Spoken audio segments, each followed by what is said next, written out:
Put on my blue screen Ru- glasses. And Ruth, you typically wait a second until people are in, or do you just start right away?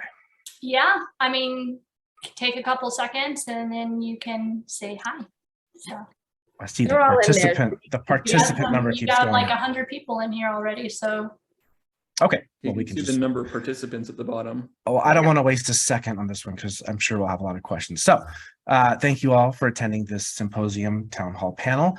I think this is our 9th town hall. I'm going to fact check that after, since we launched a year ago. And this is the first to hit the max number of attendees. So about 500 are here to listen to John Zaozirny from Bellevue and Halle Mariner from APA. I don't know Halle personally, but I hear she's wonderful from her clients. And John, I do know personally, and it's actually really good. High compliment from me, John. I will say to cover yours, John, I'm giving you a compliment. Probably one of the most straightforward and sharpest industry people I know. So feel free, ask any questions you have for them tonight. Don't be shy. And so, yeah, thank you both for being here, as well as my co-moderator for the evening, Ruth Sabin, who is one of Pipeline's longtime execs, a writer herself, a frequent moderator of town halls. And yeah, we have a ton of people here and we expect a lot of questions. So we'll also have Jeannie Bowerman, our other exec, waiting in the wings as a backup moderator, just to field some of the inquiries. One quick note, I think Ruth will remind everyone later too, and Jeannie will remind everyone later. If you have a question, don't put it in the chat field. Go ahead and put it in that Q&A box. If it's in the chat, we probably we'll probably miss it. So might miss it. yeah. So Ruth, I'll kick it over to you if you want to give us the quick bios on John and Halle. Yeah, I would love to. So hailing from the Midwest, Halle Mariner graduated from Columbia College Chicago in film business before moving out to LA. Previously, she worked in film sales for Shoreline Entertainment and Preferred Content. Currently, Halle works at APA as an agent in the scripted literary department. And as an honoree of Color Associates 2019 Next Up list, Halle has been on boards for Women's Wednesday, BIPOC Mentorship Program Committee, and Start With 8 mentorship programs. So Halle's obviously in the realm of mentorship, which is wonderful. So thank you for being here tonight. And APA, for those who are unaware of it, is a mid-sized full-service agency repping clients from talent, music, literary, across TV, film, and books, branding, comedy, touring, and more. Representing big clients like Gary Oldman, Melissa Leo, 50 Cent, and many, many more. And our other panelists tonight, John Zaozirny oversees the feature film production and literary management team for Bellevue Productions. His clients' writing and directing credits include things like Infinite, Parallel, Eli, Bad Match, Better Watch Out, Heavy Trip. It's a really long list of accolades out there, and we're also very happy to have him.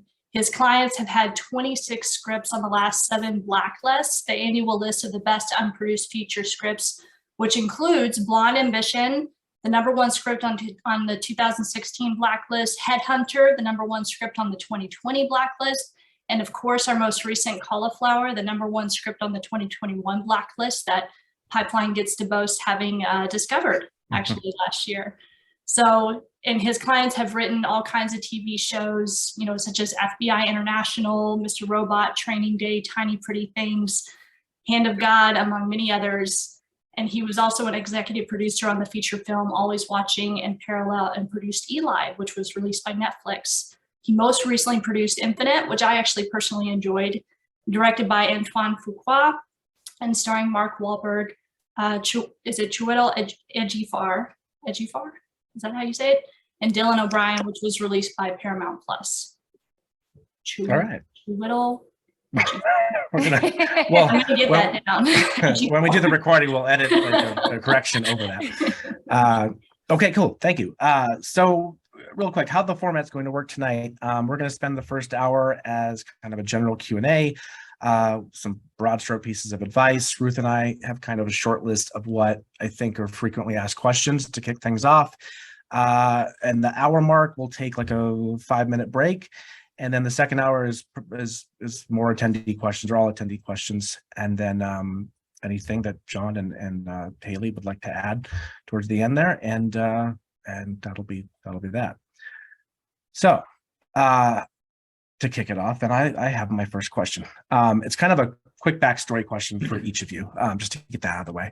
But I think it might be illuminating for the attendees. So in brief, why did you both make the decision to become an agent and a manager, respectively? Like, what was it that drew you more to discovering new writers than becoming a writer yourself, or something in that respect? And we can start with Haley. I mean, I am not a writer whatsoever. I was terrible at it. My sister is actually a writer, so she's very creative. I think so. I'm more of a math than science type of person. I was great at math. Mm-hmm. So that's definitely one reason why. But I think what led me to becoming an agent, I mean, obviously John actually had a lot to do with that as well. I think so from our first lunch that we had together when I was still an assistant. But I think so what gravitated me towards representation, specifically the agency, I think the ability to be able to connect people to each other. I think so that's what I just really love to do, is just figuring out, it's like a very much of puzzle pieces of like, okay, you have this project. Okay, this person's looking for this thing. And I think I love seeing that come together, because it's a very fun, strategic way to handle things.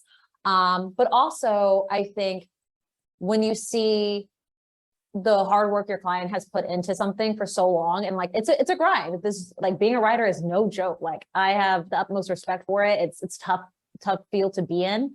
But when they put in all this work, and then finally the success of all their hard work starts paying off, it was like, and then when I was an assistant, seeing that for clients, it was just really like reassuring. You're just like, this is the part that feels good, and that you want to keep kind of doing. It's kind of like you get this little high, and you're like, okay, let's get to the next deal. Let's do the next project. Which one what are you going to make, right? What are you going to do this? Because you're just like, Sure, all the things are going. So that adrenaline rush of discovery, yes, right? Exactly. Yeah. So I would say that's kind of the thing that I think so locked me into staying as an agent for sure as well.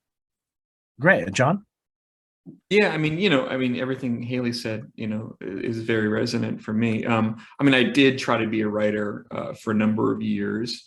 And then, worked on a TV show as a writer's assistant. And then I moved into producing. The glib answer for why I'm rep is that, like, I tried to do everything else and I didn't make any money, or enough money doing it. But I think all those kind of different avenues, writer, working in a production company, working on a TV show, working for a screenwriter, working as a producer, all led to kind of where I am and kind of the skill set I have. Just really, I think, finding my personal niche in terms of, I think I'm good at spotting talented people early in their careers, and good at kind of nurturing those voices and supporting those voices. That's really the thing. And I think both Haley and I really like finding people early in their careers. I'm sure as we move on to our careers that we will work more and more with people who are more established. But there is a real joy to finding people early in their careers and being one of the first voices that advocates for them, and says, because for so long people are often like, I'm a writer, and everyone around them is like, sure, show me the money, I'm sure there are people who are supportive, but I think sometimes you can feel like you're speaking it into existence. And so I think it's nice when we come on board and we're like, yes, we agree. And then it's about gathering more resources, gathering more people, bringing, adding to the team, and then getting you out there into the world. So that's always, really, really fun, and one of the things I enjoy the most. Awesome. Perfect. Yeah. So I actually had a question kind of following up on that, based on what you two, described as your jobs, essentially. Like, Haley, you used the word connection, that's what excited you, that modem of like discovery. And John, you used the word nurturing. And both of you guys, I mean, you have different, job descriptions, one being an agent, one being a manager. And so for those in the audience, I mean, can you describe the primary differences between those two roles? I feel like people always get agent manager kind of mixed up in the TV film realms. How do those jobs overlap? Where do they do not overlap? And could you just like read into that a little bit for us? I would say, John, I was going to have you answer, just because you've done it the longest, and I feel like the roles of manager and agent have changed so much, even in the past like couple of years, I feel like. But maybe you'll be able to explain it more. Well, the interesting answer is like, I would say, you know, you're speaking in generalities a little bit, but as on a general rule, the difference is that managers tend to be a little bit more almost like Jerry Maguire or something, smaller client list, more personal attention. And generally, you know, more often than not, it goes, you find a manager first and then the manager helps you find an agent. But there are lots of exceptions to that. I know there are people that Haley has signed and then gone and found managers, or maybe they don't even have a manager, or they don't need a manager. And so, you know, there are people like Haley, and some of her colleagues who are very hands-on and very, you know, determined. And then there are, but I would think kind of the more general rule is managers tend to be more hands-on. They tend to get in earlier. They tend to be more involved in development, in kind of, you know, the day-to-day business of working with a client. And the agents are the people who come in and are a bit kind of bigger picture strategy. They're out there connecting people. They're taking even more meetings, they're meeting even more people, and they're saying, hey, this writer, they would work great with this producer or this director or this piece of talent. And the reality is there's a fair amount of overlap. It's just where do we, like, you know, for a TV client, I do take people out for staffing and I put people up for jobs and things like that, but an agent will do that even more. So it's like, it's almost like the job description is actually quite similar. It's just a matter of what the percentages are. My day job might be 50% development, and for Haley that might, or an agent, for Haley it might be the same percentage, or maybe for another agent it might be 10% development. There's still an aspect of development to it, but it's just not as much of a thing. But if you're, you know, on a general rule, managers are the day-to-day people, and agents are the people who come in when there is a specific, you know, something to sell or an opportunity to create. So that's kind of the overall thing. But like I mentioned, it really varies some managers are more like agents and some agents are more like managers. So it varies on a person-to-person basis. Yeah. I mean, John, you said actually, oh, sorry, go ahead. No, go ahead.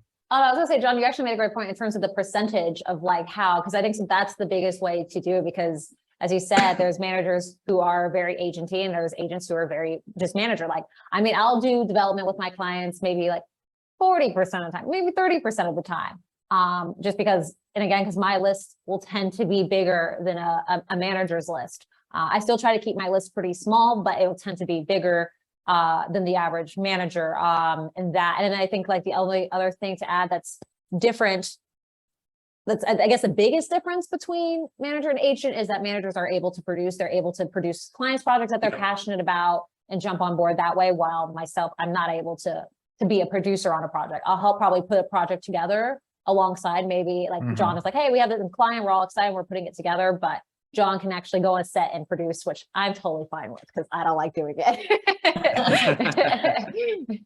Yeah, that is a big key difference between for me. Like, I honestly am not super focused on producing, even though I have produced a fair amount. My kind of standing joke is there are managers who occasionally produce and producers who occasionally manage. Which Haley will know. That's actually really great. I like that. Very true. Certain so people. True. I can echo that. And so that is a big key difference. You know, I sometimes think it's a little overblown in terms of the amount that it actually does occur, but it is something that does occur, particularly in the feature film space. In the TV space, it's a little more limited, I would say, although there are companies like 3 Arts that are massive in the TV space. So, you know, that is definitely a key difference because agents are licensed by the state and therefore cannot produce. Yeah. You know, that's a good segue into another question that someone had posed.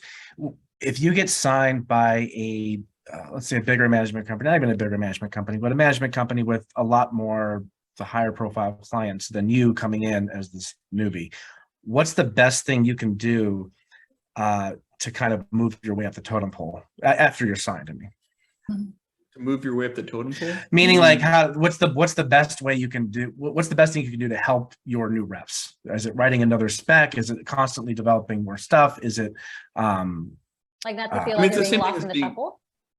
Yeah. Is that what you're kind of asking? Like not to sorry, be Haley, lost? ask you again? Oh, not to be like lost in the shuffle? Not to be lost in the shuffle, right? I make mean, people money. Yeah, I was like, make people money, but obviously I think so into that too, which now I'm realizing it's getting dark in here, so I'll probably turn the light in a second. But I think so. It's just like you have to keep creating. You have yourself, especially when you come into it. I think so. Again, John and I as reps, we commission 10%. So we have 10% investment into your career, but that 90% is also going to be up to you. It's like, are you networking? Are you creating new content? Are you bringing stuff for us to be able to do? And I think so if you're signing out a big place like that and you're like, great, I'm at this big place, and you just sit there, that's not how the job works. It's like, we need to see that you're also putting effort into it, whether again, you're generating some new ideas, you're figuring out what to do as we're taking things out, because again, the market can flux so quickly where maybe you have one piece of material, you're like, great, let's roll out with this. But we also kind of expect or hope that you would have 3 or 4 ideas in your back pocket. Totally. And if not even that, like hopefully at least another script that you're able to share with folks. Cause I think so that follow-up is so important, but. Yeah, it was kind of a leading question because I know a lot of writers who get signed, they're like, well, my work's done here, and they just sit back and wait for their managers just to like take out everything they've I mean, ever written. it's the same as true of an agency, I would say personally, you know, Yeah. even more so. If you're like, I'm at CAA, I'm at WME. I've always said it's not as much about the agency, it's about the actual agent. There are great agents at those big places. There are not so great people at those places. And there are also certain incentives built into the culture, you know, in that way. But the simplest answer is, and if you're producing quality work that people feel like, your reps feel like they can get into the town and get your name out there and they can really make some money from, and that might be like, A, I think I can sell this, or B, I think I can get this out to a wide swath of people that will lead to paying opportunities. At the end of the day, we are not no one's paying us a retainer. You know, we get paid when you get paid. And so if you have someone who's not making you money for year after year, at a certain point, they just become less of a priority simply for the fact that you have to focus on the things that are making you money, you know, and that doesn't mean, and some places they will drop people. Some places, it just depends on the person. They're like, I believe in you, I'm going to keep trying. But you know, that it is a matter of economics, especially when you have a relatively wide roster of clients. We did get one question here. Other than writing scripts and bettering our craft, what else can we do to make us more desirable to reps? So what beyond the content. Do you have an craft answer, alone? Haley? Because I'm trying to think. I mean, to be desirable, I think so everyone looks at when you come into representation differently. I think something that John and I, again, also look at it is the content, is how you write on the page, that's what it's going to make people desirable. And I think the second part is usually the follow-up when you have that meeting and you're getting to know someone. It's like dating. It's like, let's see, are we going to be able to chat and have a conversation? Is it a one-sided conversation? Are you someone who's very charismatic in a room? Are you someone that's more muted? And I think so it helps us understand, okay, how do we also sell you in a room? Because it's not, obviously, your script is the first thing that's going to get you in the door, but the thing that's going to keep you in the door and going in and getting the job is also your personality. I think so, again, not to say like if you're an introvert and don't like to talk to people or feel really awkward, I don't think that's going to hurt you at all in terms of doing business. But I think so there's a way to navigate it, to be like, hey, I tend to be more shy. So like when I go into meetings, like we'll know like, okay, we cater these meetings very specifically versus I work with a lot of multi-hyphenates who know how to perform in a room. They know how to stand out. So they're just like, blah, blah, and they're big personalities. They can go into any room and make friends.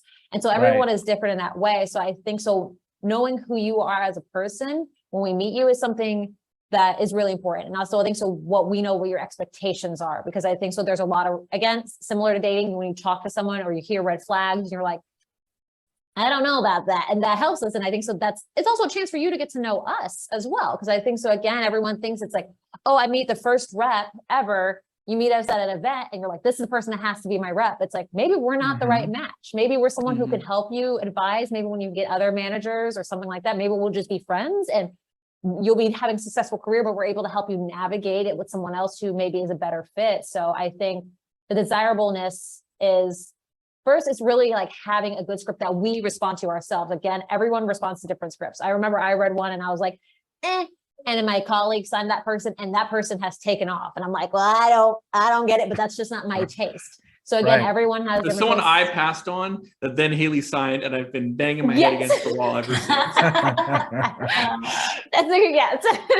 I like But it. the You other, guys, like, keep the a only thing I scorecard. would say, the only thing I would say about that, she knows. The only thing I would say about that is that, like, I do think that you have to see it and be like, okay, I get it, and like, am I bummed that I didn't see it with this person? Absolutely. But at the same end, I would, you know, I met them, I read their writing, and I was like, honest, I was like, hey, I really like you, but I don't know that I love you enough to be the person out there advocating for you all the time. If I knew Haley was going to sign the person, that would have been tip, you know, but you know, it is one of those things where, you know, I'm always trying to get Haley to sign. We don't have enough clients together. She's very picky, you know, so I know when she likes something that it means a lot. I am very picky.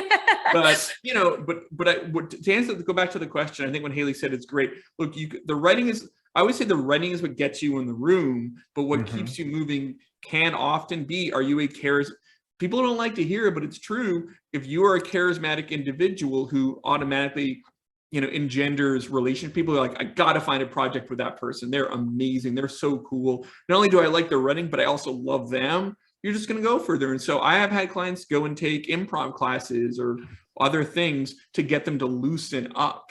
And I don't necessarily know that that's going to make, I'll tell you, I don't think it's going to make someone who's introverted turn into like, suddenly they're like, boom, in the room. But it might take them from being like bad in the room to being okay in the room, which can sometimes be enough. But I think getting, like Haley said, getting comfortable with who you are, and that's just going to lead to you being more comfortable in. But it is a very social business, even over Zoom. It's a social business. You know, people get hired because they meet executives, they meet producers, they meet directors, they meet actors, and they make those people feel confident that they're the writer who can, or the director in case of writer directors, they're the people who can like, because it's often why you see someone get hired for a lot of jobs after they write a hit movie, you know, because people are like, well, this person must be touched by magic because they had something to do with a hit movie. And there's a belief in like, almost a confidence. They're like, well, if they wrote this movie, like APA reps, Derek Kolstad, who wrote John Wick. And, you know, if you're hiring the guy who wrote John Wick, you're like, well, he wrote John Wick, he wrote Nobody, he's like all this great stuff. Can he do for this project what he did for John Wick and Nobody and the other stuff? Can he bring that magic touch to it? But if you don't have a track record of writing hit movies, then it's a little bit more of, okay, you know, why are we choosing you and not someone else who might have written a hit movie? Well, we just believe in you. And so I would say you have to lend people your confidence, you know, but you know, the end, if you're not that person, you're not that charismatic person, you can maybe work on going from someone who's very uncomfortable to at least someone who can fake being comfortable. Exactly. You know, but there have been times, I think, Haley, you did a meeting once with a client of mine or something, and it was very clear they were incredibly awkward, even over Zoom. You know, and that got them passed on. I've had people get passed on because they like the writing, but they're like, there is such a awkwardness here that I don't know that I can put them in rooms with people. I had never heard the go take an improv class suggestion, and I think that's pretty brilliant. It's really smart. I couldn't think of anything else. Yeah. Someone told me like Toastmasters, but I don't think that exists anymore. No, it's I don't know what that is. I think it was like an old thing where like people be like, you'd get used to giving toast like you were at like a dinner for somebody. But it became like a public speaking group. Oh, okay. Or like an etiquette class or something to that effect. I mean, I personally, I am an introvert, and I actually did do that. I went and took drama classes, and I remember it like really forces you outside of your comfort zone, specifically if your drama teacher is throwing golf balls at you every single time she sees you shelling up. So I don't know if that was legal or not, but that is what happens. You mean literally throwing things at you? What? Literally throwing things at you. Literally, I got hit, I remember, in the leg 3 times with a golf ball. It really hurt. That'll prep you for meetings. I mean, there's an interesting thing about what Haley was mentioning, multi-hyphenates. You know, if you are a background as an actor, your job is to go and you're used to going into cold auditions and having to like convince the people that you're the person. And if you're going up against a bunch of writers and it's like normal writer, actor writer, they're gonna be like, wow, that person really knows that. Wow, they really lent me their confidence. They seem really passionate, you know? Yeah. And sometimes that can be the 10% that gets them the job. Yeah. You know, pushes them over the edge. Yeah, exactly. Yeah, just to put a button on that answer too, like even stuff that I send to you, John, like I'll say, hey, the script's really great, but also I just talked to the writer and I love talking to them and they're this and they're that. And it's more about their personality and what their goals are and all those other little intangible things that go along with it, in addition to being, you know, a really good storyteller. So that does matter. It does. Ruth, did you want to grab that Yeah, next? I wanted to grab David Draper's question over here. It got upvoted a couple times. So he asked, is it appropriate for a new writer to pitch or send a high concept, attractive logline synopsis, but not have a finished script while doing so? Nope. Or is it, Nope. no, never knew. Nope. That's an Nope. easy answer. Don't do it. So Don't do it. don't do it, guys. Everybody got And that? You For have those who don't know, why is that the case? yeah. It's just wasting people's because time. I feel What's like it's that? Right. wasting my time. It's like, you're Yeah. gonna send it and like, usually if something like that happens, we're like, yeah, send it. Like if John was like, hey, Haley, I have this amazing writer. They have this, and you say the log line. I'm like, yo, John, that sounds amazing. Send it. He's like, oh, I actually don't have the script. I'll be like, well, I just wanted to see if you like the idea. Yeah. Right. Like, why Also, did you I'm not send going it to me? read. I'm not going to read a synopsis. I'm going to read a log line at best. You know, and like, it's not my job to proofread your ideas for you. I have clients who I do that for. You know, Exactly. so it's just, what's the rush, right? Like, it's not our job to be your idea things, and it creates a negative vibe. And plus, you're like, oh, it'll be ready. Like, okay, well, now I'm going to write it in like a month or something, and you're like, Yeah. okay, it's probably not going to be good if you write it that fast. Yeah. Or if you're like, oh, well, I'll see you, talk to you 9 months or 6 months when it's ready. It's like, yeah, but I'll forgotten who you are by then. Yeah. There wasn't. Oh, I was sorry, Matt. I was gonna say that's actually, it's interesting because I've experienced that before where folks have said, oh, I have this script, and they'll send me a draft. And it's like literally the first draft because they're desperately wanting to get it to me right then. And you can Yeah. tell instantly, like audit, like the correction, like even grammar and stuff is not there. And you're like, this is unreadable. And you go back to them like, well, it was just the first draft. It's like, never send a first draft.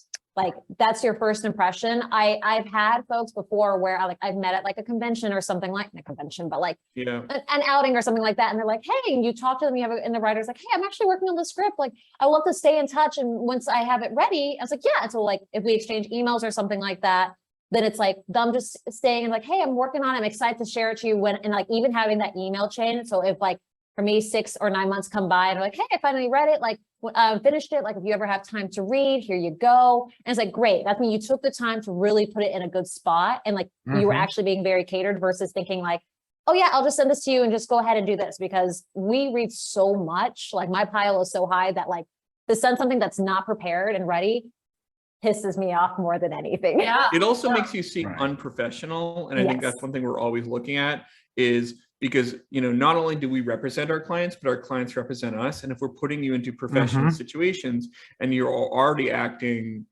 not great, then that gives us a bit of a warning sign about how you would be if we were ever to work together, you know? Yeah. A few other people Unfortunately- asked too. I mean, there was a time in Hollywood where you could sell a pitch without having ever sold a script. People right? say that, but I But don't has- believe that. It wasn't in my era. The last 20 years, I really I think never. that was like I know there was some guy who 1950s. apparently drove around town Yeah. and was the idea man, but like, that's a cool story, but like maybe in the go-go 80s or some shit, but like, Right. Yeah. it hasn't been for 40 years, you know? So, Well, Have to- that or unless yeah. you're Quentin Tarantino and you can just, you know, do whatever the hell Right. you want, I guess, on that front. But again, Yeah, it's like Quentin you have the Tarantino doesn't credit. show anyone any of his stuff till it's done. Yeah. Right. I think Unless Joe you're more- Esterhazy sold something like that, but that was after he'd written Basic Instinct and I think another massive mega hit, you know? Yeah.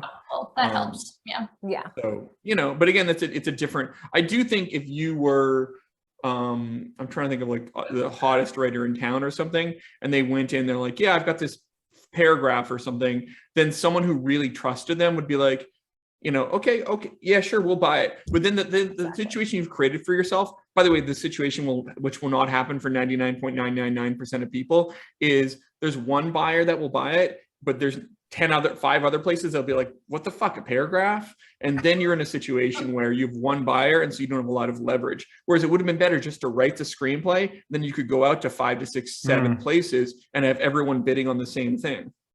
Mm. So That's a good selling point on too. pitch is generally not the world's best idea unless you are established enough and there's a particular situation. But the reality is, for most people who have not had a movie get produced or otherwise are like big deals, you're not going to be able to sell on pitch.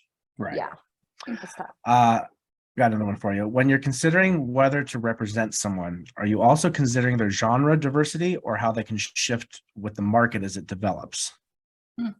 Not the second one. The genre, I think so. Seeing how they can play into genre. I think so. If you are good at something, stick to it. But I think so. There's also a lot of writers who maybe start out in genre, like start in horror, and then eventually they want to make the next step and cut into comedy, or something how Jordan Peele did it, where he came from the comedy into the horror space. I think so. Like those were always open for our clients to try those. But I think so. It's like establish yourself in something first, get those fans, get those flags going, and then create something that's like, here's a new version of it. But I think so that's when, again, it even comes for us. It's like, there's a trust there for the client to rep relationship too. It's like, we want to trust that we're putting you into rooms where you're talking about the things we're currently looking at, versus sometimes you go in there, you're like, oh, I pitched like 5 comedies. And like, why would you pitch 5 comedies if you're a horror writer and we just talked about only horror projects? Right. It makes you look flighty and unprofessional. And the other thing is, it's so hard to be really, really good at one genre, right? Like it's really hard just to be a good horror writer, or to be a good thriller writer, or to be a good comedy writer. It's really, a lot of writers who are coming up, they're like, I can do everything. And I'm like, but can you do one thing really, really well? Because even doing one thing really, really well is really hard. And the reality is, when we're talking about super famous writers or directors, we're not like, oh, David Fincher, the comedy guy, it's like people who generally think of David Fincher, they think of dark kind of thriller kind of stuff, or they think of, the Farrelly brothers, they're thinking of comedy, The reality is, if we're pigeonholing some of the A-list directors, the same is kind of true of writers. And there are writers who can kind of move around a lot, the John Augusts of the world, if you will, but those are few and far between. And the reality is, even trying to make a living being really good in a single or, kind of certain kind of areas is hard enough. I would say for me, I'm like, if someone's good at horror, I feel like they could be good at like thriller and then action, and like for me, comedy and horror, like a little like the opposite ends of the spectrum, if you will. Although people do try to do it a lot. I would personally point out that there have not been a lot of successful horror comedy movies, financially successful personally. But the simple reality is, what I think, speaking for both Haley and myself, is we're focused on, can you do one thing really, really well? That is we're not focused on like, can you do 3 things okay? Can you do one thing really, really well? Because that's our best shot at getting you paid, is if you write one thing really, really well, as opposed to doing 2 or 3 things okay. And you might be like, well, I can do 3 things really, really well. I'm like, I doubt that. Yeah, we're like, I doubt that. You might think you can, but you probably can't. Yeah. It's hard enough to do one thing really, really well. And this is a stat that goes around a lot, but there are more players in the NFL than there are working feature writers in the WGA West.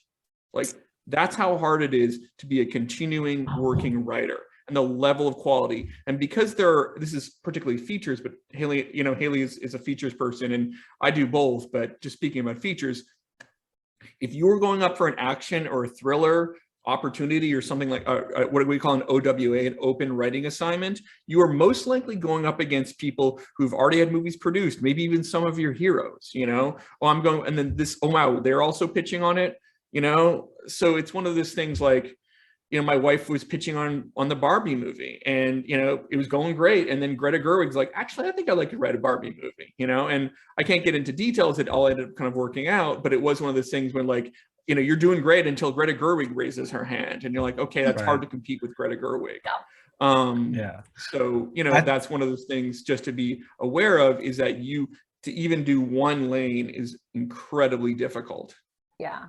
And I was gonna say, Matt, because you had said the other part of like writing, like with the change, like kind of the changing times. So it kind of reminds me where for a while, nobody's writing these erotic thrillers or the YA rom-coms and stuff. But all of a sudden, when they started building up again, having writers come out of the woodwork saying, oh, by the way, I wrote this rom-com, I wrote this thing. And you're like, but that's not what you write. Don't write for something just because you feel like that's the thing you should be doing. Because like right now, everyone's looking for action. I got to write an action thing. It's like, do you like action? No, well, don't write action. Please don't do that. It's like, if you're like, hey, this is the time to explore it. If you ever want to explore it, I'm always for that.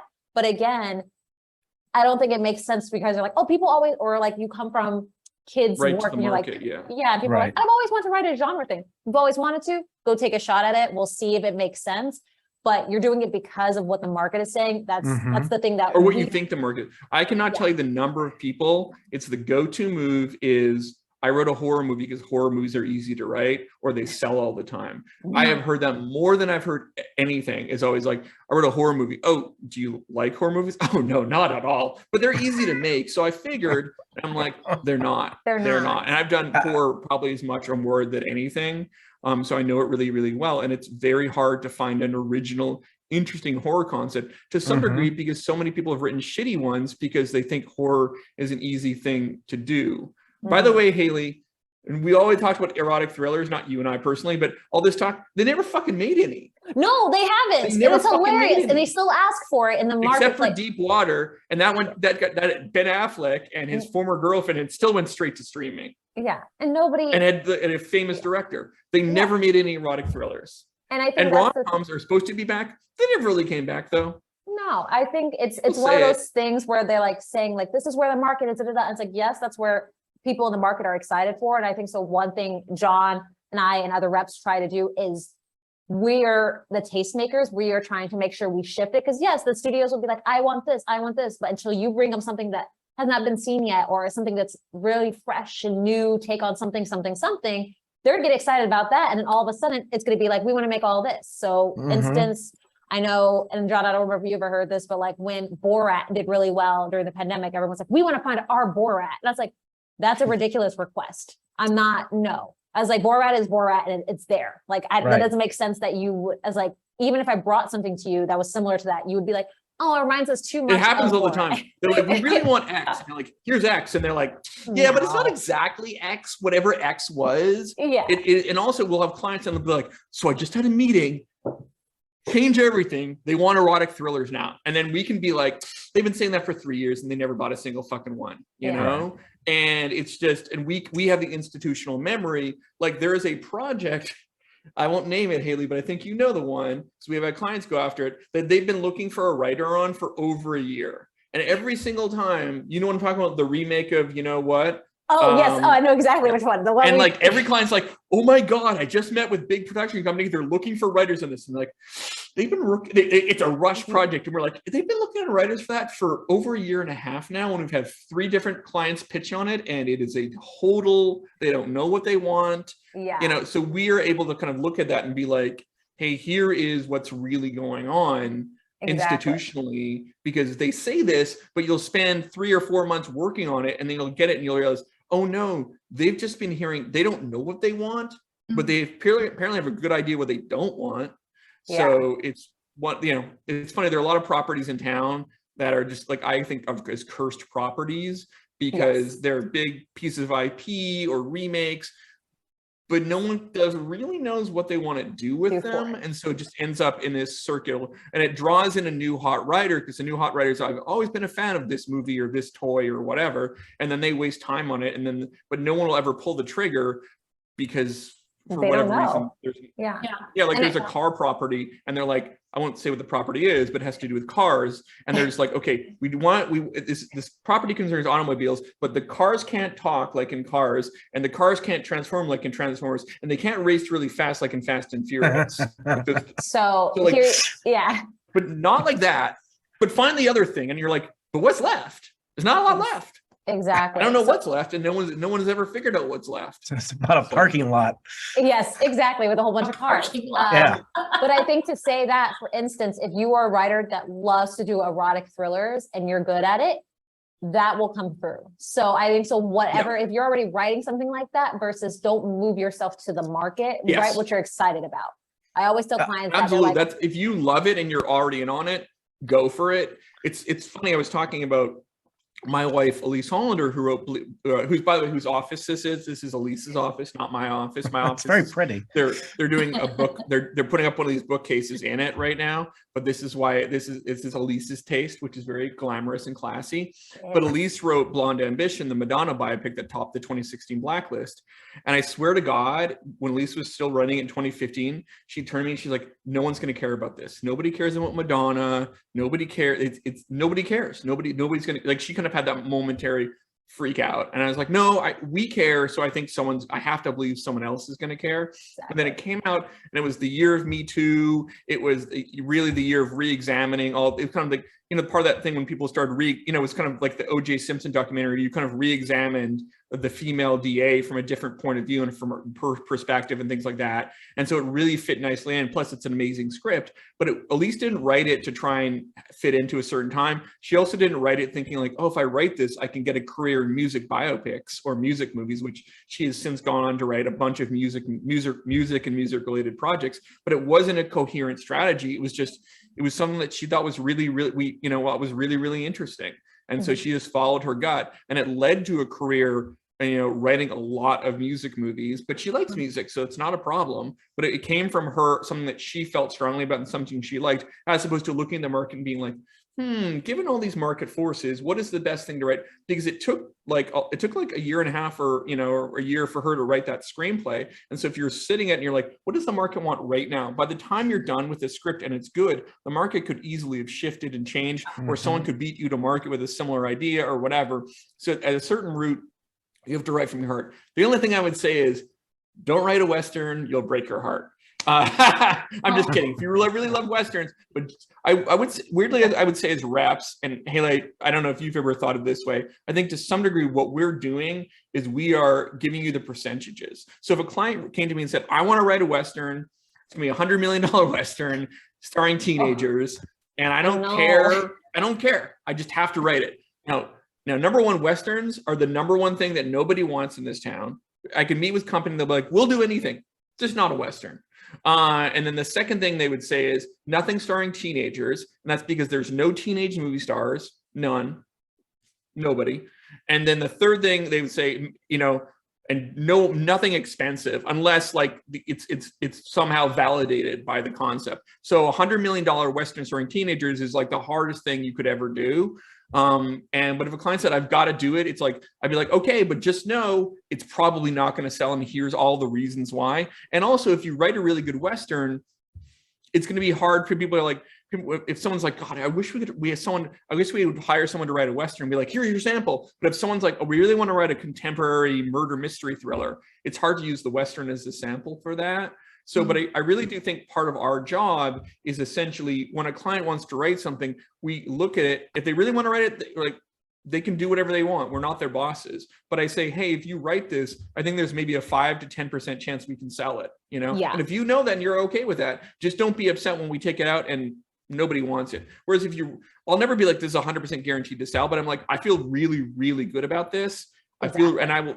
I feel really good about this. And that I can't guarantee a sale ever, but I can say, hey, I think this has a higher chance of selling than this thing. And if the client says, I don't care, I still want to write my own thing, that's okay. Just don't get upset when the lower percentage shot unfortunately doesn't work out.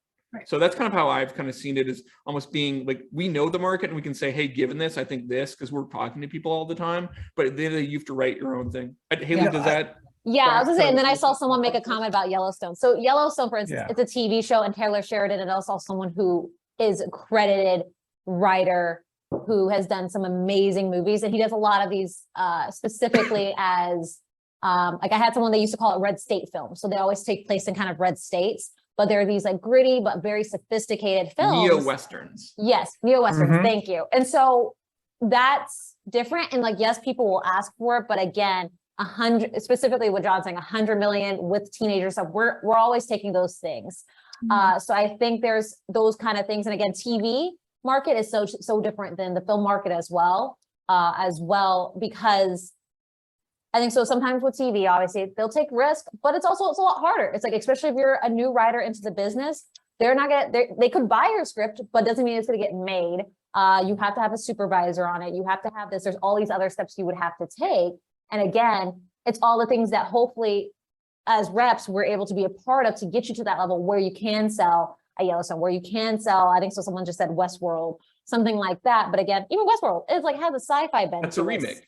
Yeah. And it's just like, actually, I did not know it was a remake. So I think Haley. I didn't know. I only watched like 2 episodes. I It's didn't okay. movie. You should see it it actually. So He calls me out all the time when I say I haven't seen some big famous movie. So then I go and I get called out all the time for it, and I'm just like, I was like, have you seen High School Musical? Best If you've movie seen the ever. first season of Westworld, and like that scene, they managed to do that in the movie in 1 hour and a half thing. Mhm. They stretched it all the way out. But That's a good point. I'm glad someone brought up Taylor Sheridan too, because well, with Westworld, you're talking about, it's not a Western, it's a Sci-fi. It's a sci-fi genre mix, sci-fi thriller, part It's Western, Jurassic part Park with futuristic. robots going insane by the writer Yeah, of that's, Jurassic you're Park. talking about traditional Westerns that don't particularly sell, that aren't really doing anything new for the genre. So Exactly. I mean, I can't think of the That's last fair. Western movie that got made. I guess Magnificent Seven? True Grit. that wasn't a remake, I no, guess. I'm at the Netflix one. Oh, yes. The Harder They Fall. Yeah, Actually, that's probably the last one that got made, and that was a very special circumstance. Although there was also like Mhm. a 40-minute kind of like proof of concept or something that was made for it and took years to get made. And like, yeah, that's successful, but like that's kind of the exception. I can't think of a theatrically released Western that did good, because that's what people are always thinking is like, what has made money recently and how do we make it? But anyways, I don't want to get devolved Yeah, into yeah. talking Yeah. Westerns all day long. No, but I think that a good overarching point to make to pull from this is that writers really should look at not just which movies are successful, but their origin story and why they were successful. Was it something that an already established person brought to a studio and that's why it got made, or was it a brand new writer? And this is I why mean, it even got Yellowstone was a total like shit show to actually get made, which is one of the reasons why Mhm. the ownership percentages and why it's not exactly on Paramount Plus and because all this stuff, because people were like, really, who the fuck's gonna watch this, you know? made. Yeah, and that's like So the I mean, top look, show of but I get it. what I think. What Exactly. if there's one thing I could say? What Haley and I are saying is like you have to write what you truly believe in, and not try to write. You can be aware of the marketplace. You know, if you come to me, I got to sell my next spec, and I said okay, and they said it's going to be a Western, and be like, well, okay, that's hard, you know, Mhm. but so you can be aware of the marketplace, and it behooves you to be aware of it. But I think when you start writing to it is when you can make mistakes. You know, the mistakes I've made in my career personally, and I think this is a decent analogy, is I've signed people who I didn't necessarily 100% believe in their writing, but other people told me, oh, wow, or they knew someone famous, or they'd worked with someone famous, or everyone around was like, oh, they're great. They're on the way up. You know, I didn't trust Mhm. my instincts, and it was early in my career. Yeah. So I feel like the mistakes I've made in terms of representing people have been when my heart wasn't entirely in it, but I ignored my heart and I went with what other people were telling me. I think that's similar for writing something. It's rare that you've heard someone be like, yeah, I wrote this thing and I didn't really like it, or I wasn't really that into it, but it sold. I mean, I'm sure it's happened, but what you've heard a lot more often is I wrote this thing and, you know, I was nervous it was going to sell, or I didn't think it was going to be of the thing. And then actually it turned out to work really, really well, you know? So I think that's our kind of takeaway is be aware of the thing, but write the thing you're passionate about. I like that. I think I've told writers multiple times on that avenue, if you're trying to chase a trend, then you're already behind on that Yes. front. Yeah, Like you exactly, absolutely, like 100%. you said, have to write to what's true, what excites you. I think that's absolutely what we can culminate that to. You know, after this discussion, I just curious here, how many projects do you guys just have that are like dead bodies around you that just like went out and they never got picked up, or Most, like I feel like most agents things and don't. managers like live in a cemetery of projects around. I mean, do you Mm. ever resurrect projects? You know, Yeah, that were 100%. rejected years ago? Most things don't sell, right? Most things Right. just don't sell. That's just, you know, most pitches, you know, in baseball, you know, most of the pitches don't get hit. You know, it's just the reality of it. I you love know? these analogies. I There mean, you go. Yeah. I mean, for Mass my, Baseball and happy. cemeteries. Let's do it. yeah, But I mean, oh, go ahead. but Sorry, they do John. come back sometimes. Like I've had many projects come back. A good script never dies is my kind of going rule. Okay. Is a Yeah. good script. Like I I like know that. David Coggeshall, I hope I pronounced his name right. There's a movie getting made right now that he wrote a draft of by Lee, or I think it's in post at Lee Daniels, and like it came back from nowhere, you know. And so things, if you've written a great script, it never, it might truly die if it gets bought by a studio and has enough money against it. But Yes, that's that's the what only it way. is.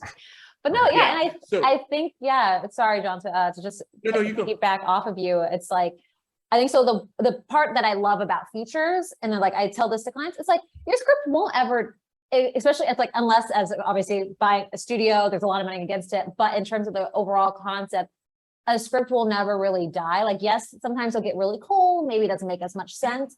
But I think so what's the beauty of film is like, obviously you have your studio side, but you have the independent side as well. So there's always someone new who will be coming up to be like, yo, I want to look for a script like this. And you're like, I happen to have this one yet. And like, you're not gonna be like, yeah, it was written 8 years ago, but you're like, oh, I have this one script. You send it to them and they could be like, I absolutely love it. Let's do some tweaks and let's make it. So I think so there's always things like that that can happen. If the market changes, suddenly everyone wants to run like thriller, you wrote a rock thriller 6 years ago.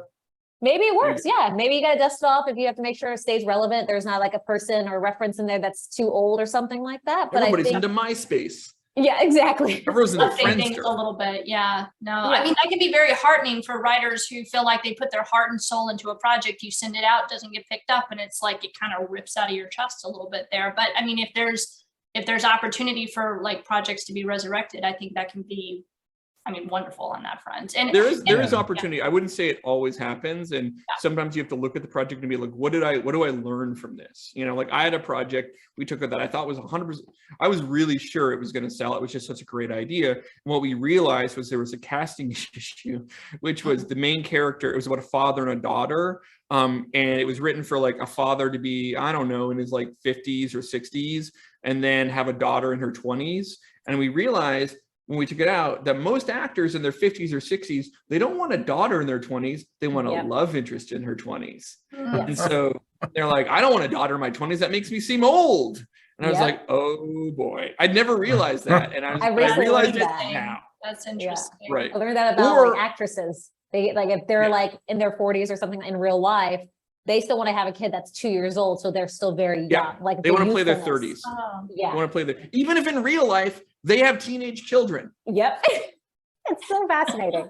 I like that. It's a matter of perception. And just to segue, I'm sorry, Matt, but that was a really great opportunity to go into like this whole topic of kind of ageism potentially in the industry. We have a question in here that's been upvoted a lot. And the question is if a new writer is in their 40s, 50s, or 60s, and they want to be represented, is their age a liability?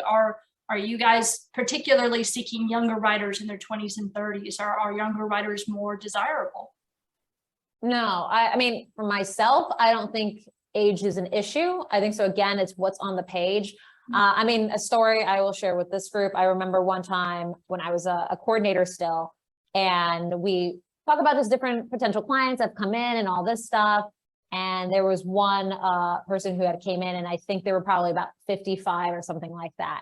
And I brought up to the group, I was like, well, how many writers, like, when they just talked about their experience in life type of thing. And I was like, well, how old are they? They're like, you can ask that. And I was like, well, why not? They're like, that's ageism. I was like, I'm not saying that we shouldn't sign them. I was like, I think we need more people who are in their 50s or in their 60s, because sometimes there's stories out there that are taking the perspective is of someone who is in their 60s or who in their 40s. And a 25-year-old cannot write to someone in their 40s.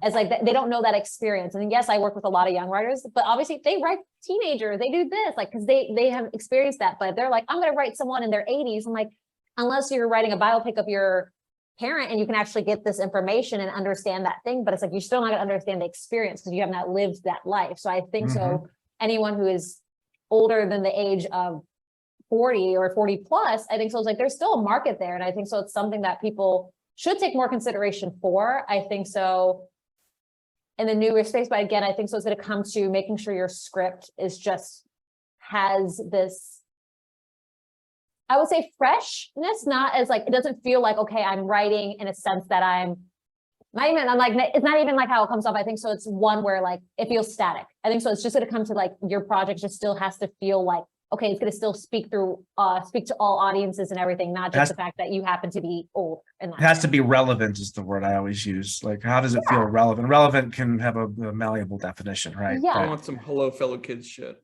Yeah. I mean, I would say I do think it's more of an uphill battle for someone in their 50s or 60s. Are you talking about in the TV realm, John, or just in general? Yeah, that's where I was going with it. Yeah, 50s or 60s in the TV space, because, and it's not something I've actually encountered, but I've certainly heard stories. If you're coming in for your first job, it sometimes can be tough for a showrunner who is that age or possibly younger to have the most junior writer on their stuff. Now, look, if the TV show is about Navy SEALs and you used to be a Navy SEAL, then I think you can push past that, you know. But I think it's not an issue I've ever kind of dealt with, but I will say that like there are times, and the other thing I would say is sometimes you have an issue if writers in their 60s, and you're meeting with a lot of executives in their 30s and 40s, you know, and sometimes they're just going to bond a little bit more with someone who's closer to their own age, you know. Now, look, does that mean that it's impossible? Absolutely not. But I think, you know, you do have to be aware that it might be a little trickier than it would be otherwise. I've actually weirdly seen the inverse of it. I had a client who I signed right at an undergraduate college at USC, and she also kind of reads a little bit younger. And it was actually kind of tricky to, I felt early on, people were a little reticent to staff her because she seemed almost like too young, weirdly. Mm-hmm. Obviously, that's a problem that goes away over time. And, you know, she just got staffed on her first TV show this year. She was on the blacklist last year. I think that gave her a little bit more people being like, oh, okay, you know, and then she's now like in her mid-20s. And so, but that's not the world's biggest issue. But I would say there are these things that come up and you need to be, that's one thing I talked about with her was like, hey, you might be aware that like people might see you a little bit like as an assistant or something. Or even when my wife was like, my wife was 26 when she was #1 on the blacklist, you know, and sometimes she would meet with people and they'd be like, oh, wow, you know, like, and there, you know, it was a little bit there, sometimes it threw them, especially like the 60-year-old presidents of companies or something, were like, oh, you seem as old as my assistant, you know, they say weird shit. Yeah.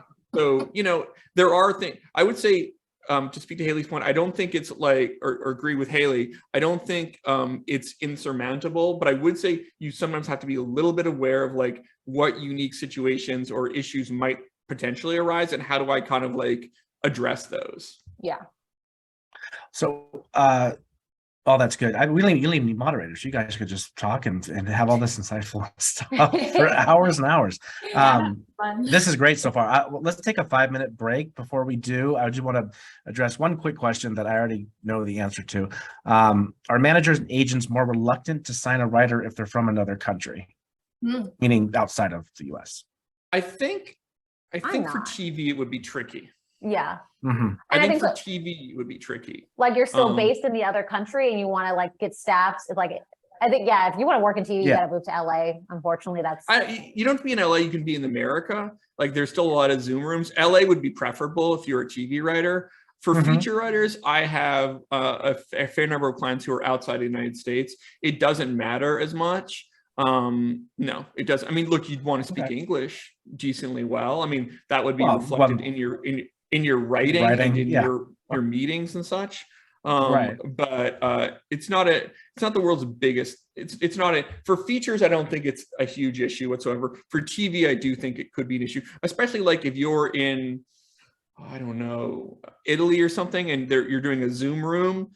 It's going to be a little, you're going to be zooming in the middle of the night or something when they start at 10 a.m. or something. Yeah. I mean, I've had clients who have lived in Italy during this time and done their Zoom rooms and no one's even known. But I think so that's different. Obviously, they've established themselves here and then they want to go somewhere else. I think so sometimes crossing over, it can be tough with its time zones. But yeah, I mean, TV can be tough in that way.